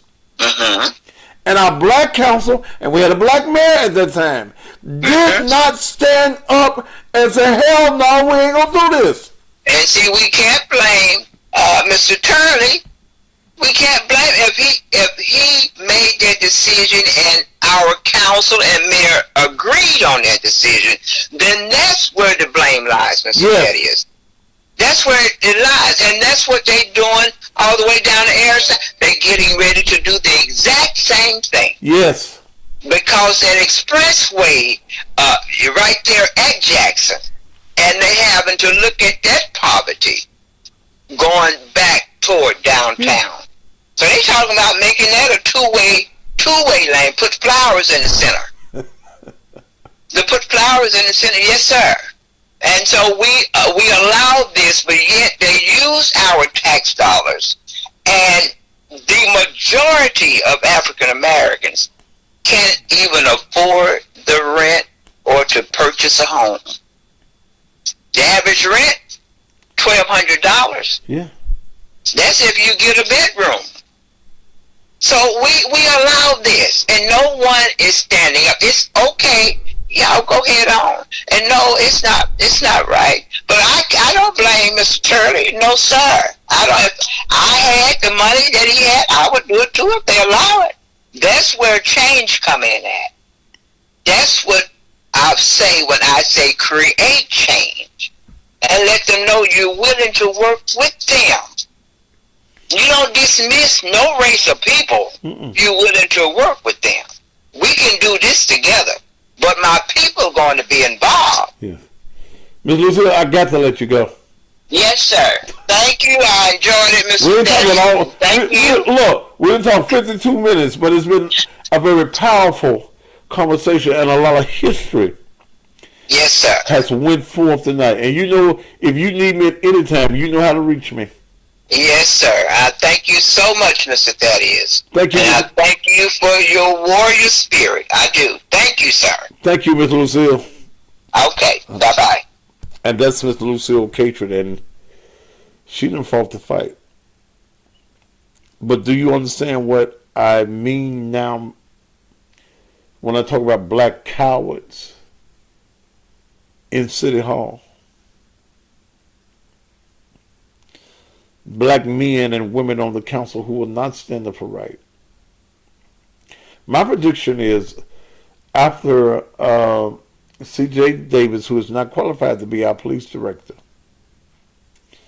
does her little speech on Zoom that Deidre Malone has been paid $50,000 by the city of Memphis to carry her around and groom her.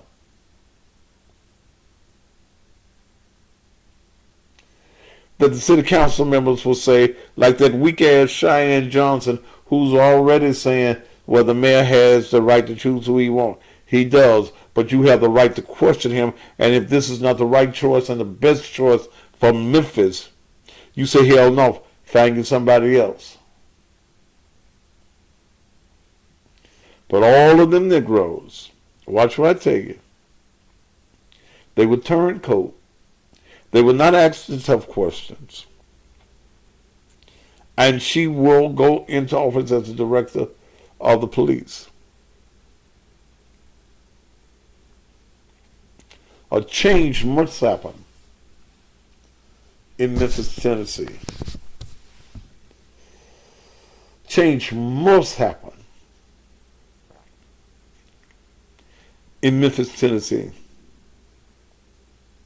Change got to happen. How are we going to call ourselves the majority and we act like the servants? The backdoor servants at that.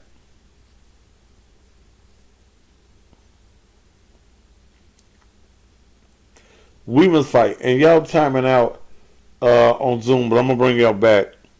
My wife ain't made it home yet. No way with my dinner yet. So I need to keep talking anyway. Uh, I'm gonna bring you back for just a little bit. Plus, I got to sell some products too. But do you understand what I've been talking about? And I brought her on the air so that you could hear the story from her. You hear me all the time. But her husband was my friend. We spent many days at my radio station that I had downtown. Many days talking about the ills of this community. I'm tired of handkerchief-head, water-carrying Negroes who will not fight for their people.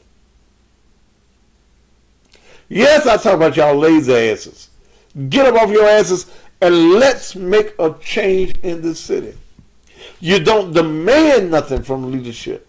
So leadership, if you don't demand power, power is not given to you. You take power. All right, y'all timing out. Instagram. So that means I'm gonna bring you back for just a little bit. Okay? We'll be back after these commercial messages. Don't go nowhere. Did you enjoy that powerful conversation? It was off the chain. We'll be back. That can get it done just the way it needs to be done. That's the reason I entrust my home security and my business security to Shoney's Electronic Repair. In a city like Memphis, your security, your protection, your life, your safety is very important. Let me tell you one of the features that I really enjoy is being able to take my cell phone and before I arrive at my house or even here at the church, I can see completely around the building. And that's important, especially for you ladies on your way home by yourself. You can see who's around your house, in front of your house, and even if there's someone on the inside of your house. I'm telling you, Shoney's Electronic Repair is the company that you need to call right now. They also provide monitoring so that if anyone does break into your home or your business, the police is notified immediately. They also have the video doorbell, so when someone pushes your button and goes ding-a-ling, well, you can see them and you can talk to them anywhere in the country. Ladies and gentlemen, right now, if safety is an issue at your home or your business, pick up that phone right now and call Shoney's Electronic Repairs, area code 901-826-6447. That number one more time for your complete safety is 901-826. Oh.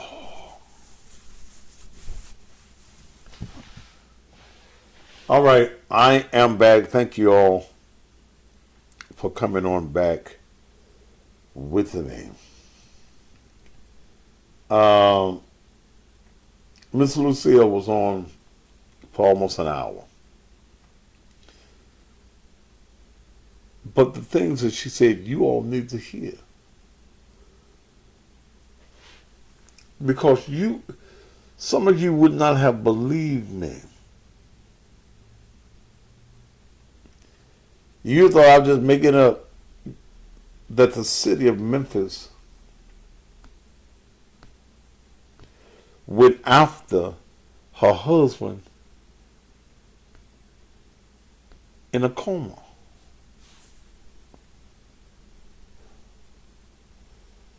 You wouldn't believe me. And see, one thing I know is they'll come at me with everything they got.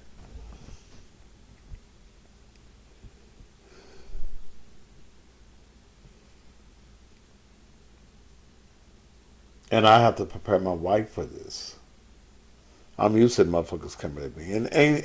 And she ain't got no dirt, so she cuss almost as good as me. She taking lessons too.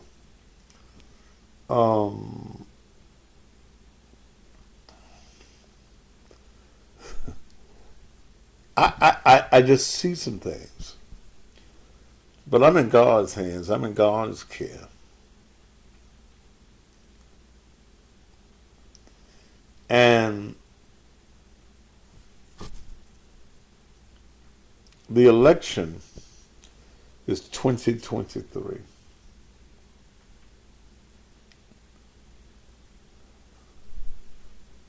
And the only way that I would get out, you can call me, the only way that I would get out is that the citizens of Memphis demanded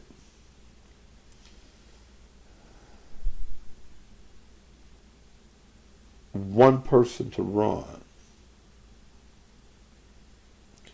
and that person was qualified, and that person would follow the agenda of the people.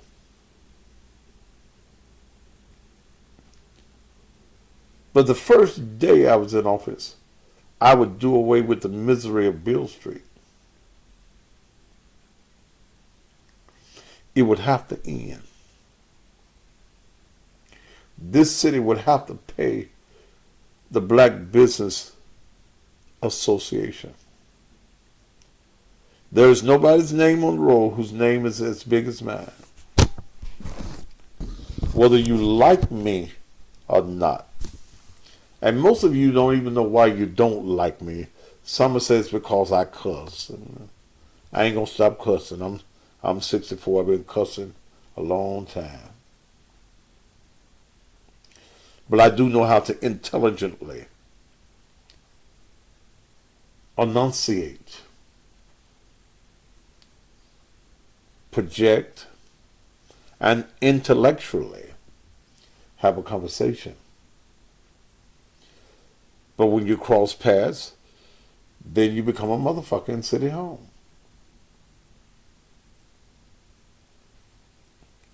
We have not demanded change as black folk.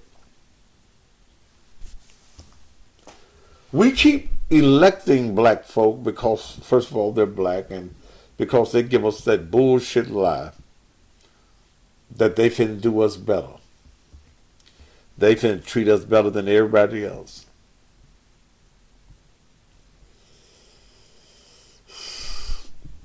And I don't even know why God put this on my heart. I'm trying to do TV and all these other things.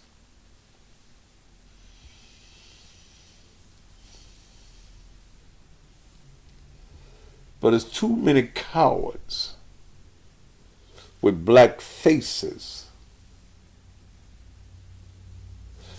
You see me talk to several city council people and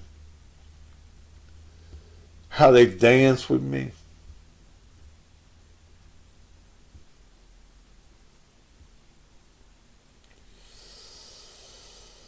The cussing pastor becomes the cussing mayor.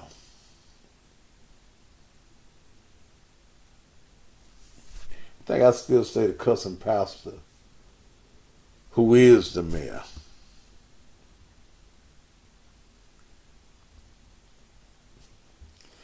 You know, in doing this, I have to think about support. I couldn't even get people to support my church or come into the building.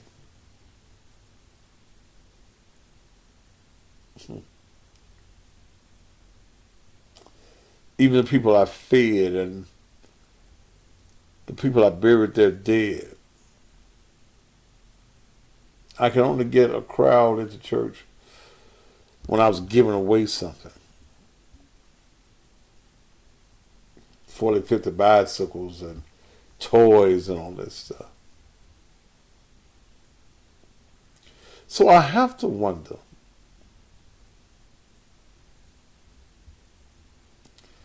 if the support would be there.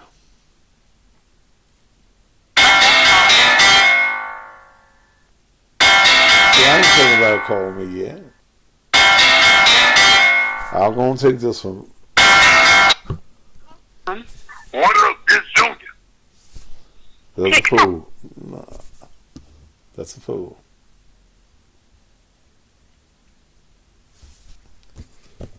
Um, that's my basic concern about this whole issue. Would the support be there? Okay. It is time to bring about some changes. And I wanted Miss Lucille to give you that story about Beale Street,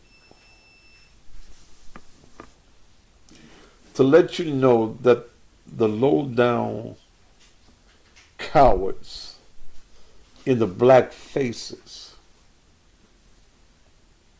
mean black folk in this community absolutely no good. Bad chick, you ain't in Memphis, is you? Sure, I'll get support from around the country. But would I get support in Memphis? Now, it's going to shake some politicians up. Because I'm not what they were expecting, or not what they were expecting. Oh, they're going to dig deep. But I'm so glad I hadn't told you about my past. So I wouldn't have to worry about that bullshit if I ran anywhere.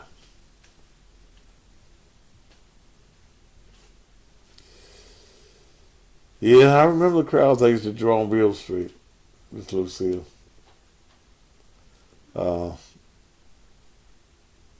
I could stay on radio because I own my program. Okay. I'm not, yeah, I know what you're talking about. I could run for the office and maintain my blues show on the radio because I am not an employee of the radio station. The radio station, if I was an employee, would have to allow equal time. And equal time is not even mandatory. I don't believe now the FCC rules have changed and not even mandatory in city and state races. They are in federal races. They are mandatory in federal races. But I do what I do every day. This will be my campaign right here. My brand of the cussing pastor. What you want, wife? I'm back once a day. You bring me something to eat? Yeah. Okay. I won't be here long then. My brand of the cussing pastor will remain. That's my brand. That's who I is. The cussing pastor. Who becomes the cussing mayor.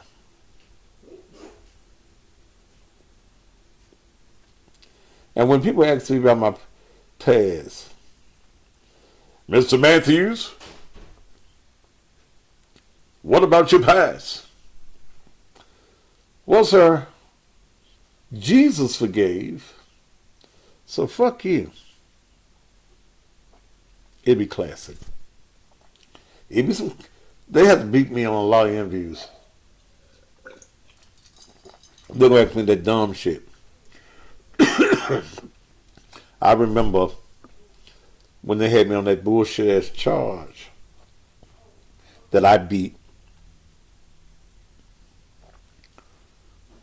And, excuse me, I came out of the courtroom and all of the news people were around me, and I said I have no comment. Then they kept pushing me. Then I just got it's the cussing spirit. I said, what is it that you motherfuckers don't understand that I just said? I ain't got no goddamn comment. Okay. So I went off on them. They showed me going off, but they muted the sound.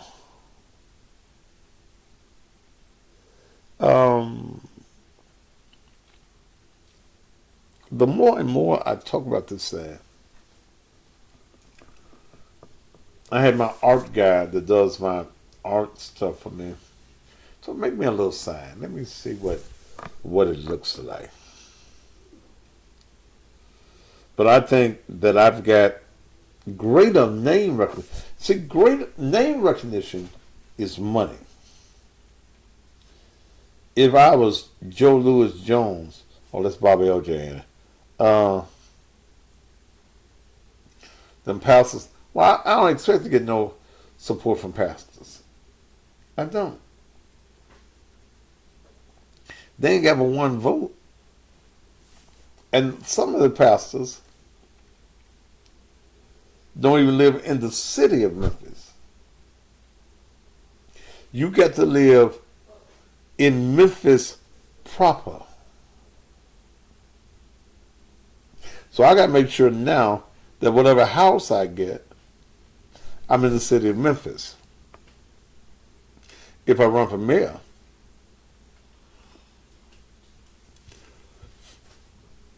what happened? That big house I had was in Memphis. Let me look at it like that. Oh. You'll see if I'm on the air. I know. Read the text I just sent you. Oh, okay. All right. What? What? The county don't look like I'm finna go to Cordova, dude.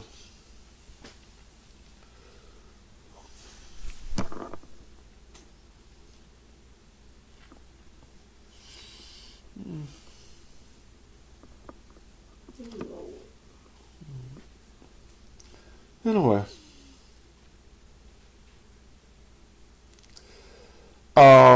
Let me read this text.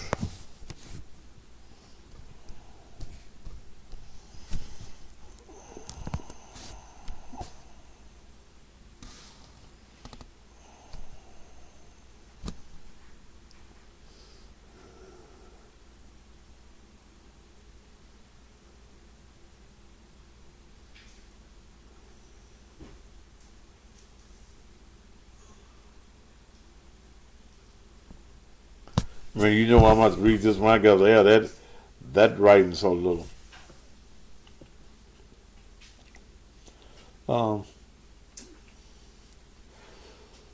How was your day, wife? I'm tired. You tired? Mm-hmm. Well, after I eat, you I cooked 5 slabs of ribs when I got out. you do 5 slabs of ribs Mm-hmm. on the grill. Mm-hmm. Okay.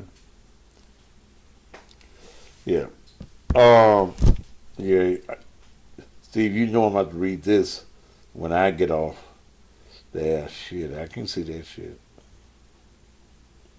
Okay. All right.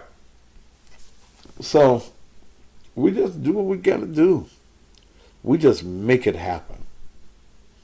Now, I can't leave y'all tonight without talking about the product. Monique Hamilton, is she on the page tonight? You ordered some 50 coffees,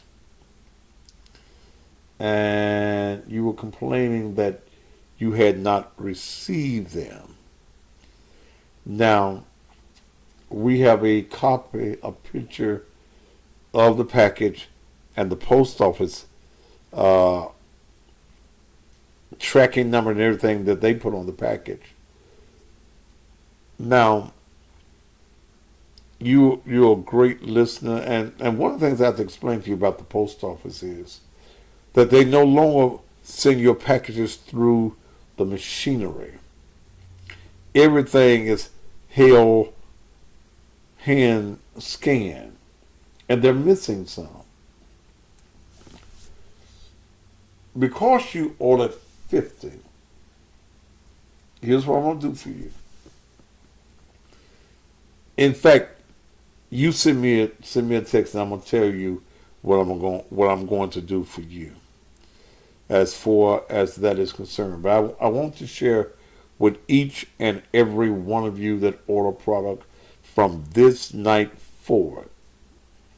I will not make up any product that we know went to the post office. I ain't gonna make it up now. After this night, there will be no makeups. It's gonna be between you and the post office. If you go to Cussing Pastor Bedroom Therapy at gmail.com, you can get your tracking number. Don't text me personally. Well, myself, guy texted me early this morning. I ignored it because I was busy. Well, Doc, you just missing them 3 pills. I'm sorry for you, man. Okay? Next time you order, we'll put 3 more pills in. Big time towing. Because, see, I also know niggas lie, too. Not saying that you are. But when we send it, and when the packages are sent, we don't just have the mailman pick them up. All of these packages are taken to the post office. If you go to Cussing Pastor Bedroom Therapy, if you go there at gmail.com and request your tracking number, then you have the tracking number and you can keep up with the mail. Remember, Trump fucked up the mail system. They took the machinery out. Are you still doing the 25 for 160 tonight? If you do it right now, you can. Not 20 minutes later. If you do it right now, you can get it. The 25 for 160. You can get it right now. Okay. I'll do that for you. Maybe you didn't hear me last night. But after tonight, please understand. Don't text me personally where my stuff at. I ordered so and so. Now, I can assure you, we're in the business of mail enhancement. We make money by sending it out and waiting for your repeat business. Okay? Yes. $ Naked Truth Ministries. You're right. What is your name, baby? So, because I ain't gonna. And don't give me your Cash App name. Give me your real name.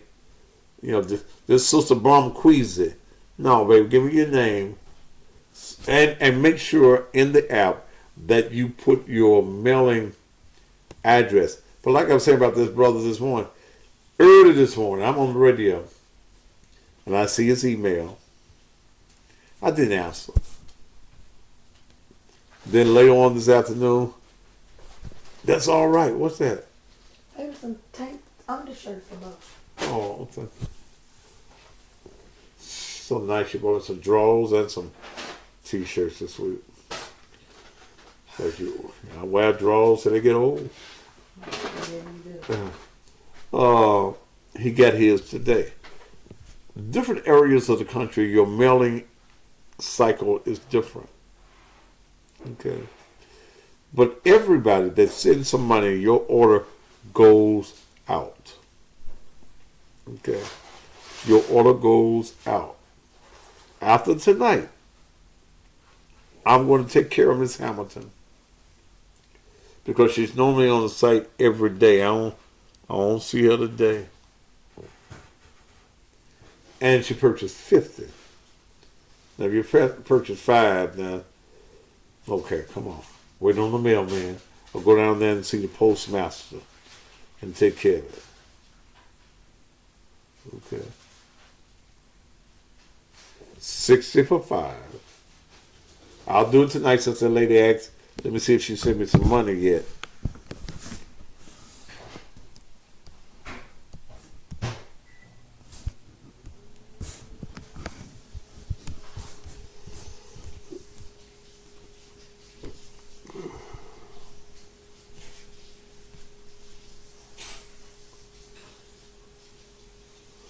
Man, why do you keep sending me this goddamn $1? You the $1 giving this motherfucker.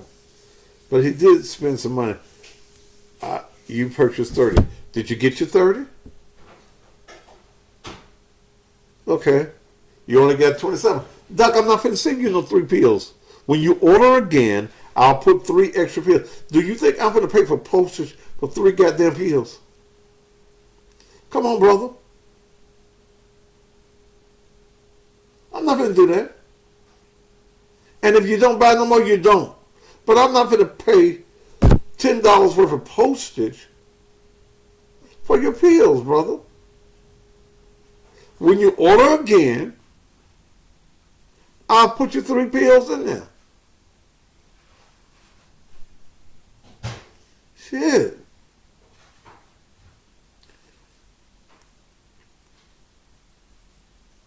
I mean, I think that's real fair. No, you don't get no goddamn credit, brother. You'll get 3 pills. Man, see, I'm about to cut you off completely. Now, ask me something else stupid. I just shared with you what I'm going to do for you. When you order again, you will get 3 more pills. I'm not going to pay shipping for 3 pills. Okay? I'm not doing that. 2 pills that was on the sleeve of 5 were missing. So I'll take that. The other one, the whole tab was pulled off. It's both. It ain't, baby, a little creativity.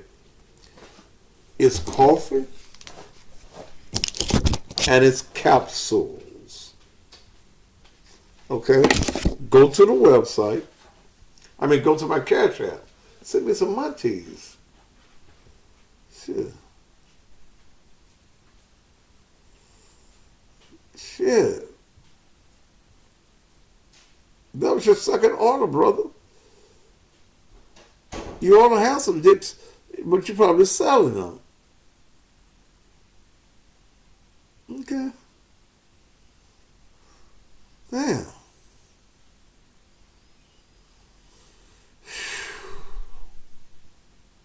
When you order again, Lord have mercy. See, y'all always think black folk are wrong way with something.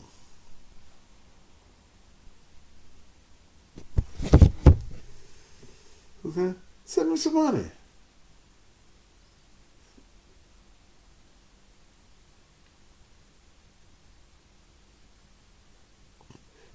Theodore, I promise you, if you send me that $1 more again, I'm cutting you off, brother.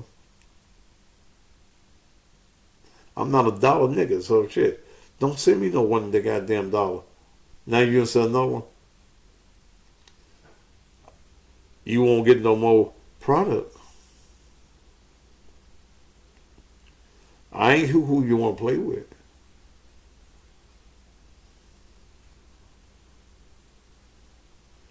I've got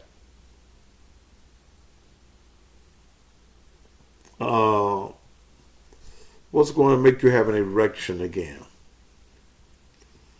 You ain't erecting, so you will get rejected.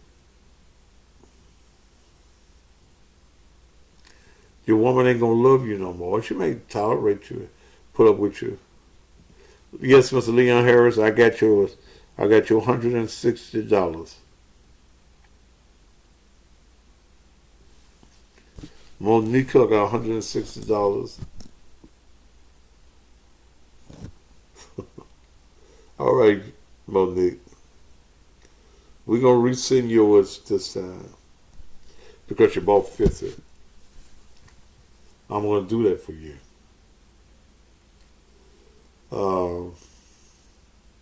Everything gonna be all right. I guess you Marquita. Yeah, looking at your name, that probably would make sense. Okay. You need to order right now.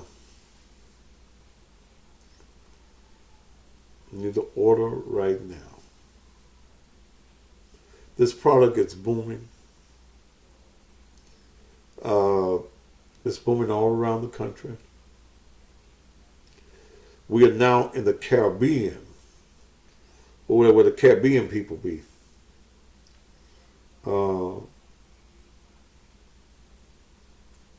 So, y'all come on about something. It's after.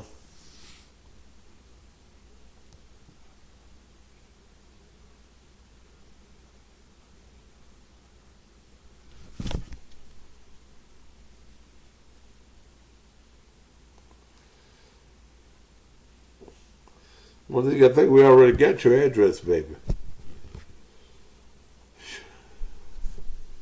How much would the honey cost? Same price, baby. You can't get your pussy wet for free. Same price. I ain't going down on no prices now. I cut deals, and you ain't gonna be able to buy no just one. You ain't gonna be able to buy no just one. You know what they say about Lay's potatoes? You can't eat just one.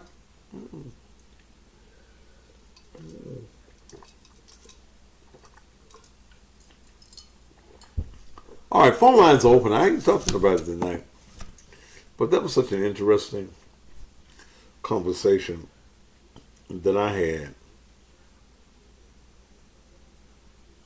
Tom Holmes don't need trash shit. Okay. And if I get you trying to promote anything on my page, you'll be off the page.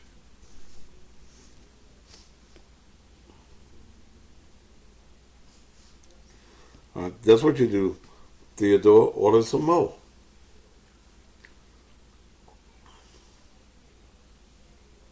Okay.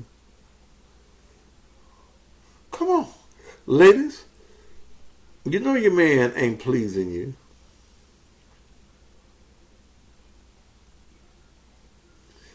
You know your man ain't pleasing you. So come on.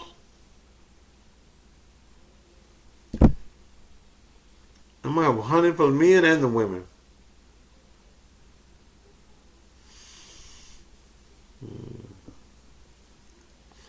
I'm an entrepreneur. That's short for entrepreneur. That's the reason I don't want to be married. Shit. I be losing money. But I got a wife that can run it. I still advertise. And if I can't take my show and make money off of it, then I don't need to be on there. I'm wasting time. If I just talk to y'all for free and don't produce and don't have advertising and things of that nature, then I'm wasting time. And I ain't here to waste time. I'm here to make money and inform you and enlighten you. You got any questions you want to ask me about the product, or you want to ask me about what we talked about tonight as far as that's 2023. So, I got to get my health in perfect. I got to be at the doctor at 9:45, my private practitioner. So it's according to how I feel, whether I do the 1 o'clock show or not. Because when you get in their office, they on their own schedule. They tell you, you ain't gonna stick somebody here. So I got to go see the private practitioner as soon as I get off the radio in the morning. I'm going to do that. What is the honey deal for tonight? I ain't got no honey deal for tonight. I got to check to see how much honey we got before I can even make you a deal. Let me send.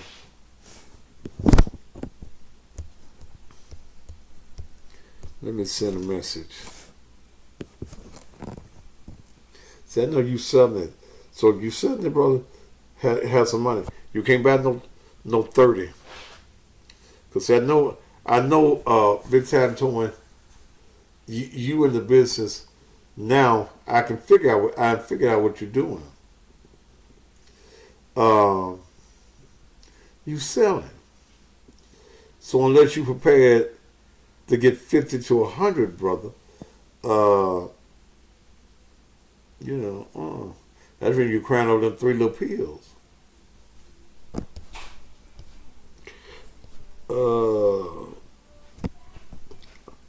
See, I've been a nigga 2 times. A nigga child and a nigga old man.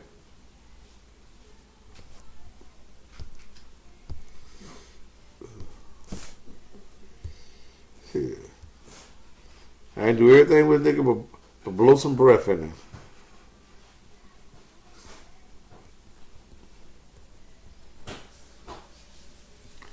I've been finding out if we got any men's honey in stock. I know the women's will be in. Okay. But Doc, you're going to have to spend money like you sell it. Honey, do you put the honey in water, tea, or what? No, baby.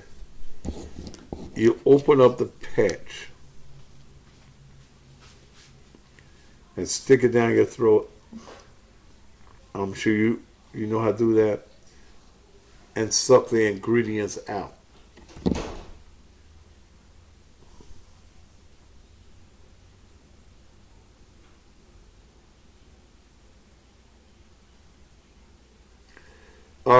It'll be 3 days, 2 to 3 days before the honey arrives.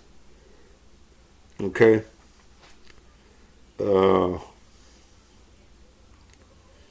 Yeah. I got 500 coming. You want all 500? I'll make you a deal.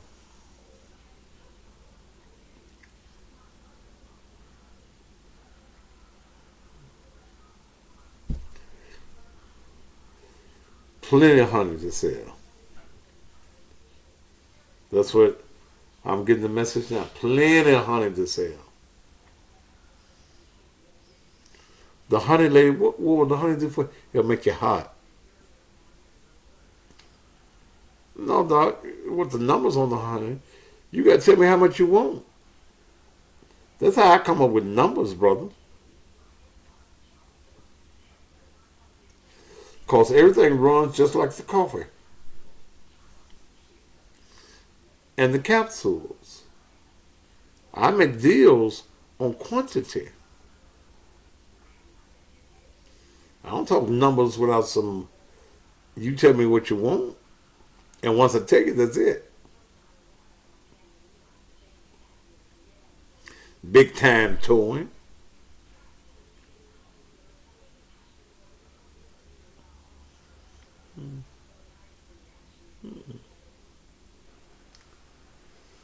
Somebody want to know how much for 100?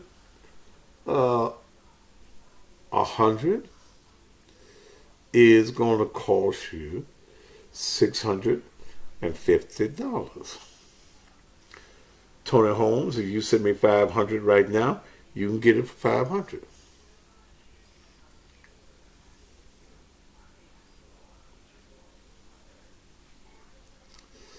$50 packs gonna cost you $350, bro.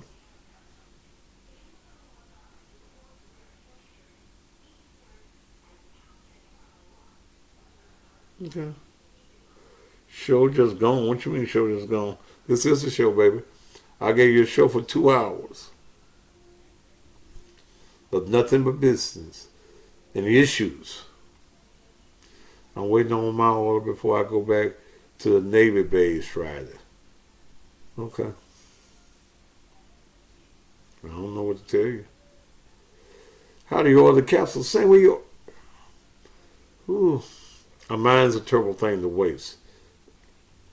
Same way you order everything else, baby. Cash App me some munchies. That's how you get the capsules. How you think you get the capsules? Now I got a women's ministry finna start with the men's ministry. Cash App me the munchies. That's all. Y'all try to make this so complicated.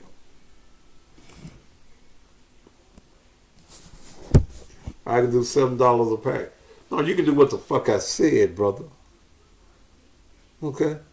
You don't give me what no motherfucking price gonna be. You can do $7 a pack. I told you what it'd be.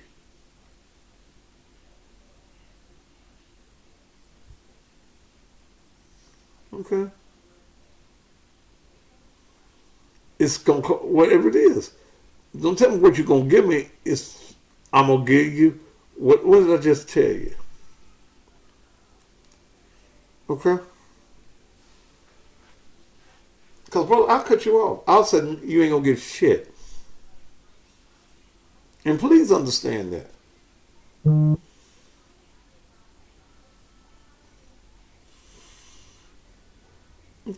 I'm not gonna tell me some shit. And if you don't think I'll cut you off, I'll put you 3 little pills in the mail, and goddamn it, I won't deal with you, period. Okay? I done told you what the price is. Damn.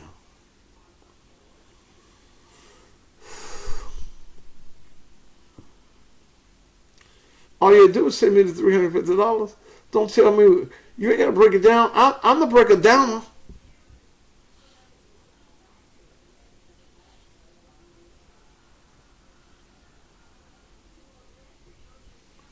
Send me the money. And I'll put you 3 little pills in there, and that's it. Ain't gotta do no goddamn math, brother. I didn't ask you to tell me $7 a pack. I told you 50 for $350. Don't you think I've already did the math? So you ain't got, all you got to do is send me some goddamn money. You ain't shit else you got to say, brother. Just send the money. You don't have to break it down for me. Don't you think when I gave you the price, it was already broke down? Now you ain't dealing with Mr. Stupid. Either you gonna send the money or you ain't. If you do, I'm happy. If you don't, fine.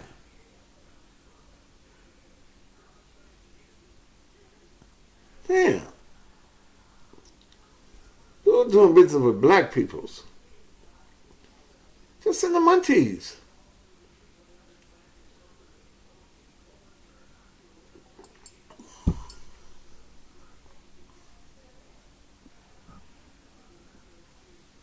Okay?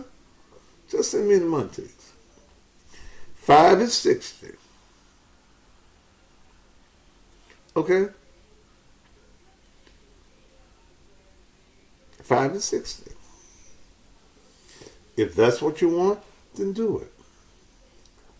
You want to start a business? $650. Now you can't order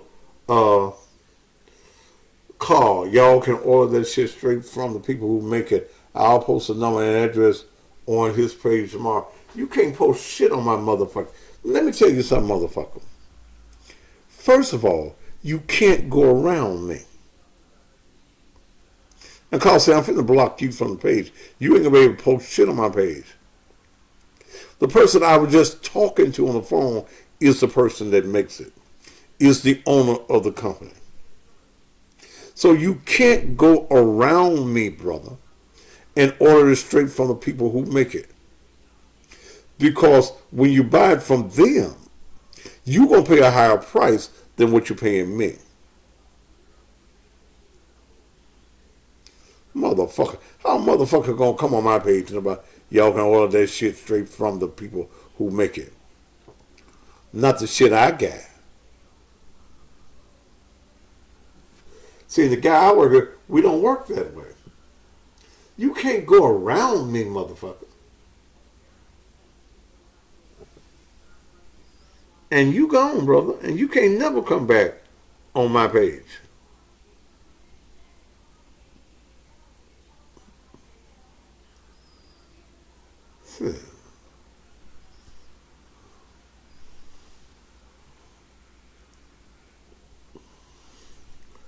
In fact,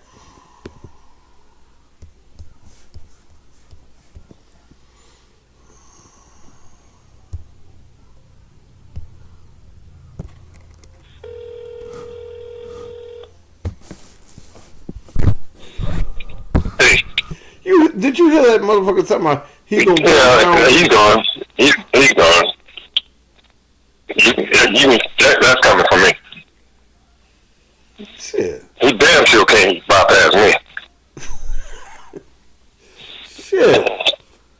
And this is what we Been doing this shit 25 years. This is what we were talking about earlier today, man. Black folk don't want to see other black folk in Right. Do you know how many people have tried to bypass? How you gonna bypass me? I own every aspect of this business. I am the number one customer for my factory. I wish, even if they tried to contact my factory, they tell me to get the fuck on. Man. Hi. That's just how people get cut off. That's fine. Yeah. Well, I wish he would try to contact me, even if he could. all right, man. All right. All right. We don't do that. We don't do that, brother. Damn. It's not a fact of selling to certain people. But I'm not going his clientele that he had without me or before me, I don't go to that. I don't go to his. He's making money off of all of you off of me making money. And you buying. So a Negro come on your page with that stupid ass shit.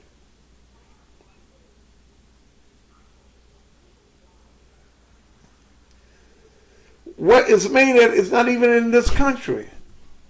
So you can't, and you don't know how to find them.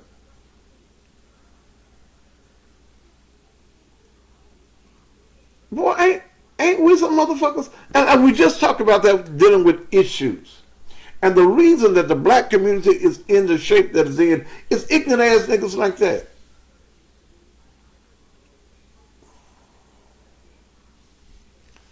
Shit. Do y'all understand that this industry of the male enhancement, we ain't talking about sex toys and all that shit, is almost a $500 million industry? You can't find who make our stuff. The gentleman I just talked to has a patent on it.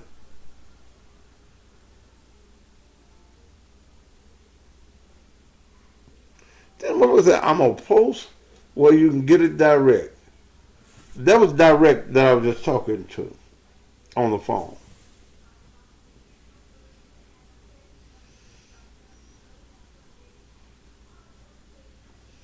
Shit. I don't even know what wish looking is. What's wish looking? Is that a site?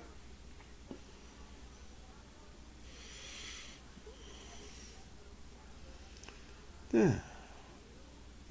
I get amazed at niggas sometimes. Y'all so amazing.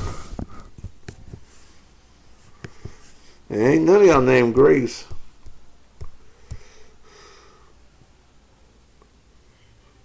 But you cut off, brother.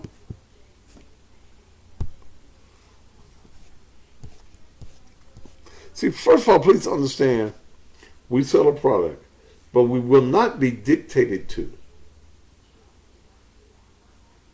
Okay. See, a lot of that shit, and please understand, the shit y'all buying in the service station is not the same product. And there are coffees that are being sold in these stores, in these service stations, the Iranians getting, ain't coming from the same place ours come from. It's a totally different ingredient. In fact, when you open up the coffees, you see the difference.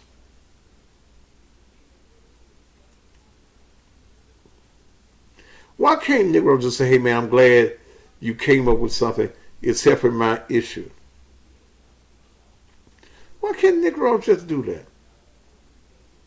Is that too much like right?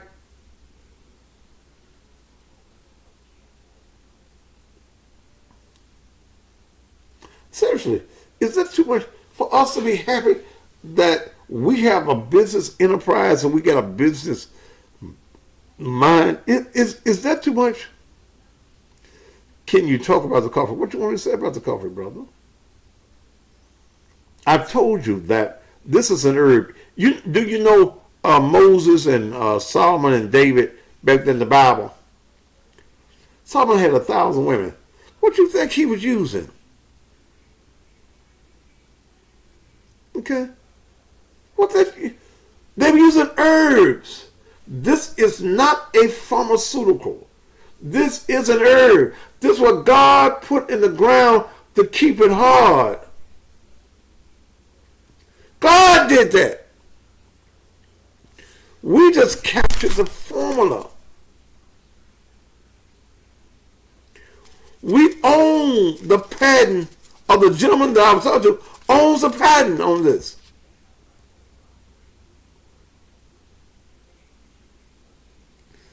Moses never used this. David, Solomon. Solomon was a wise man. The Bible says he was the wisest man. Be wise. Y'all buying that shit at the service station? My God.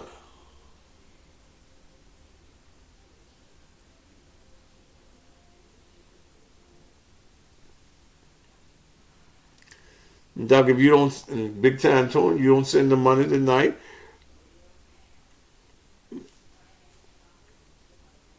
Okay, fine. See, don't play with me and don't stroke me. Yeah, thank you, Solomon. That's what Simone said. Thank you, Solomon. Solomon had to have some. He had 1,000 women. Damn, 1,000 women. For 5, it is $60, $10 a piece. I don't sell less than 5 at a time. I don't sell 1s and 2s. You won't find that it makes you firmer, harder. You're able to go more than one thing, one time a night. It stays in your system up to 72 hours. I call it the 72-hour blessing. Don't mean that your dick stay hard for 72 hours. It means that you're able to function for 72 hours. That's what it means.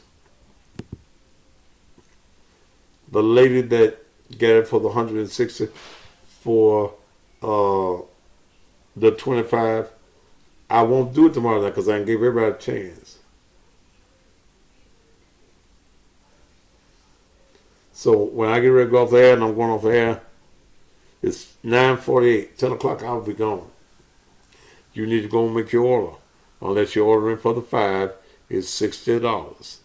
That takes care of all of your shipping. You want your tracking number. Cussing Pastor Bedroom Therapy.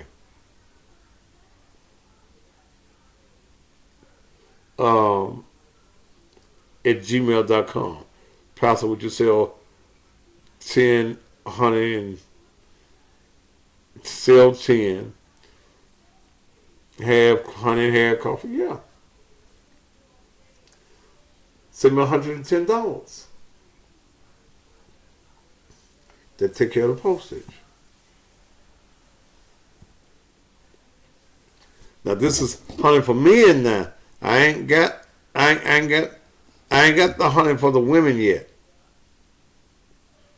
I got the capsules I can do half on you. I ain't got the coffee. I ain't got the honey in yet. When I get the honey in, I'm gonna do a great big promotion for you ladies because I want y'all to keep it wet. Okay, keep it wet. Keep it wet. You ain't gonna have to spit on it and get it wet.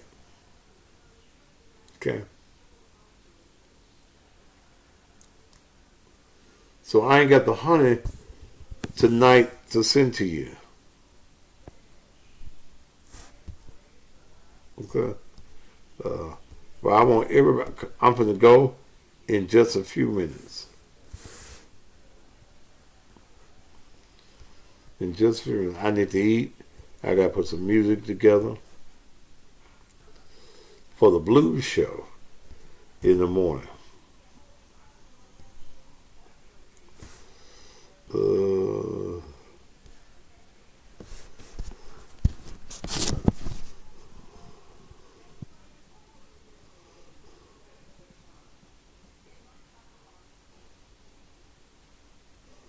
Okay.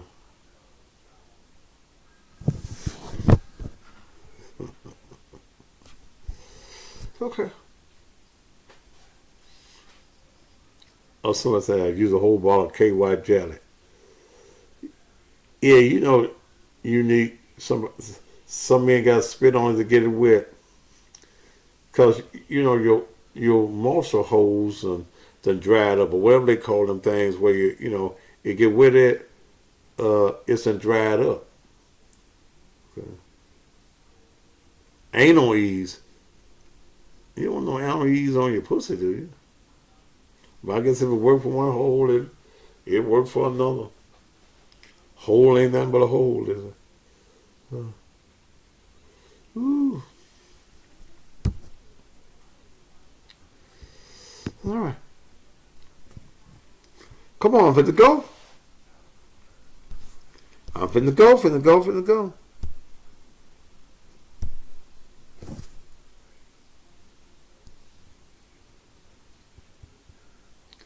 I thought he'd already sent me some money.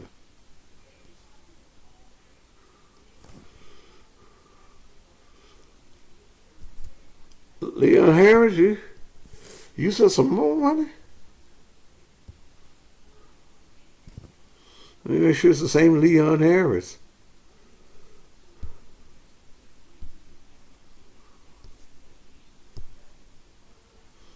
Yeah. He getting 5 more.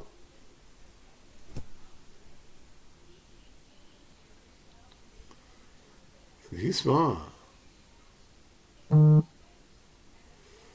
bro, you have to tell me that's for the PO now, brother. So Leon, this second order that you just made for 5 is for pills, and the other was for the 25 was for the coffee. Okay. Okay. I got you, bro. I got you. It'll be in the mail tomorrow.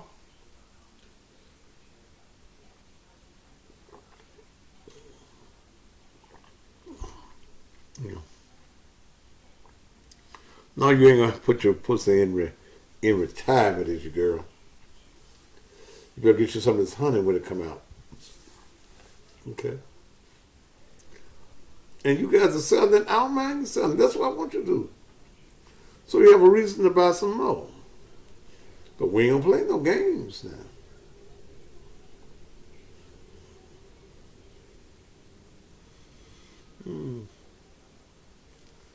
Deshaun Jones, same price as everything else, bro. If you're trying to get, but you got to say that's what you want. In your memo, you got to say in your Cash App, somebody asked me, does it contain caffeine? No, baby. All right, I'm going to go. Y'all timing out, and it's time for me to go. If you're going to make your order, you can get right now $25 for $160. Okay. No, ain't no damn caffeine in it. Damn. Okay. Or you can get the 5 for $60. Cash App, $ Naked Truth Ministries. $ Naked Truth Ministries. You want your tracking number? Go to Cousin Pastor Bedroom Therapy at gmail.com. Okay. I just want you to be happy. Happy. All right, well, I'm going to get off there and eat. And again, I don't know whether I'm going to do the 1 o'clock show or not. I've got to be at the doctor at 9:45 in the morning. So we will see. Okay? We'll see. But I'll be here at, Lord said the same, 7 p.m. Look, thank you all. You have a great and a marvelous night. And I'll see you at 6 a.m. in the morning. AM 1600 WMQM. Remember, if you're out of the Memphis area, go to the TuneIn app. The TuneIn app. And get me that way. Just put in WMQM. 6 o'clock Central Time. I am out of here. Good night to you. Sleep tight. Don't let the bed bugs bite.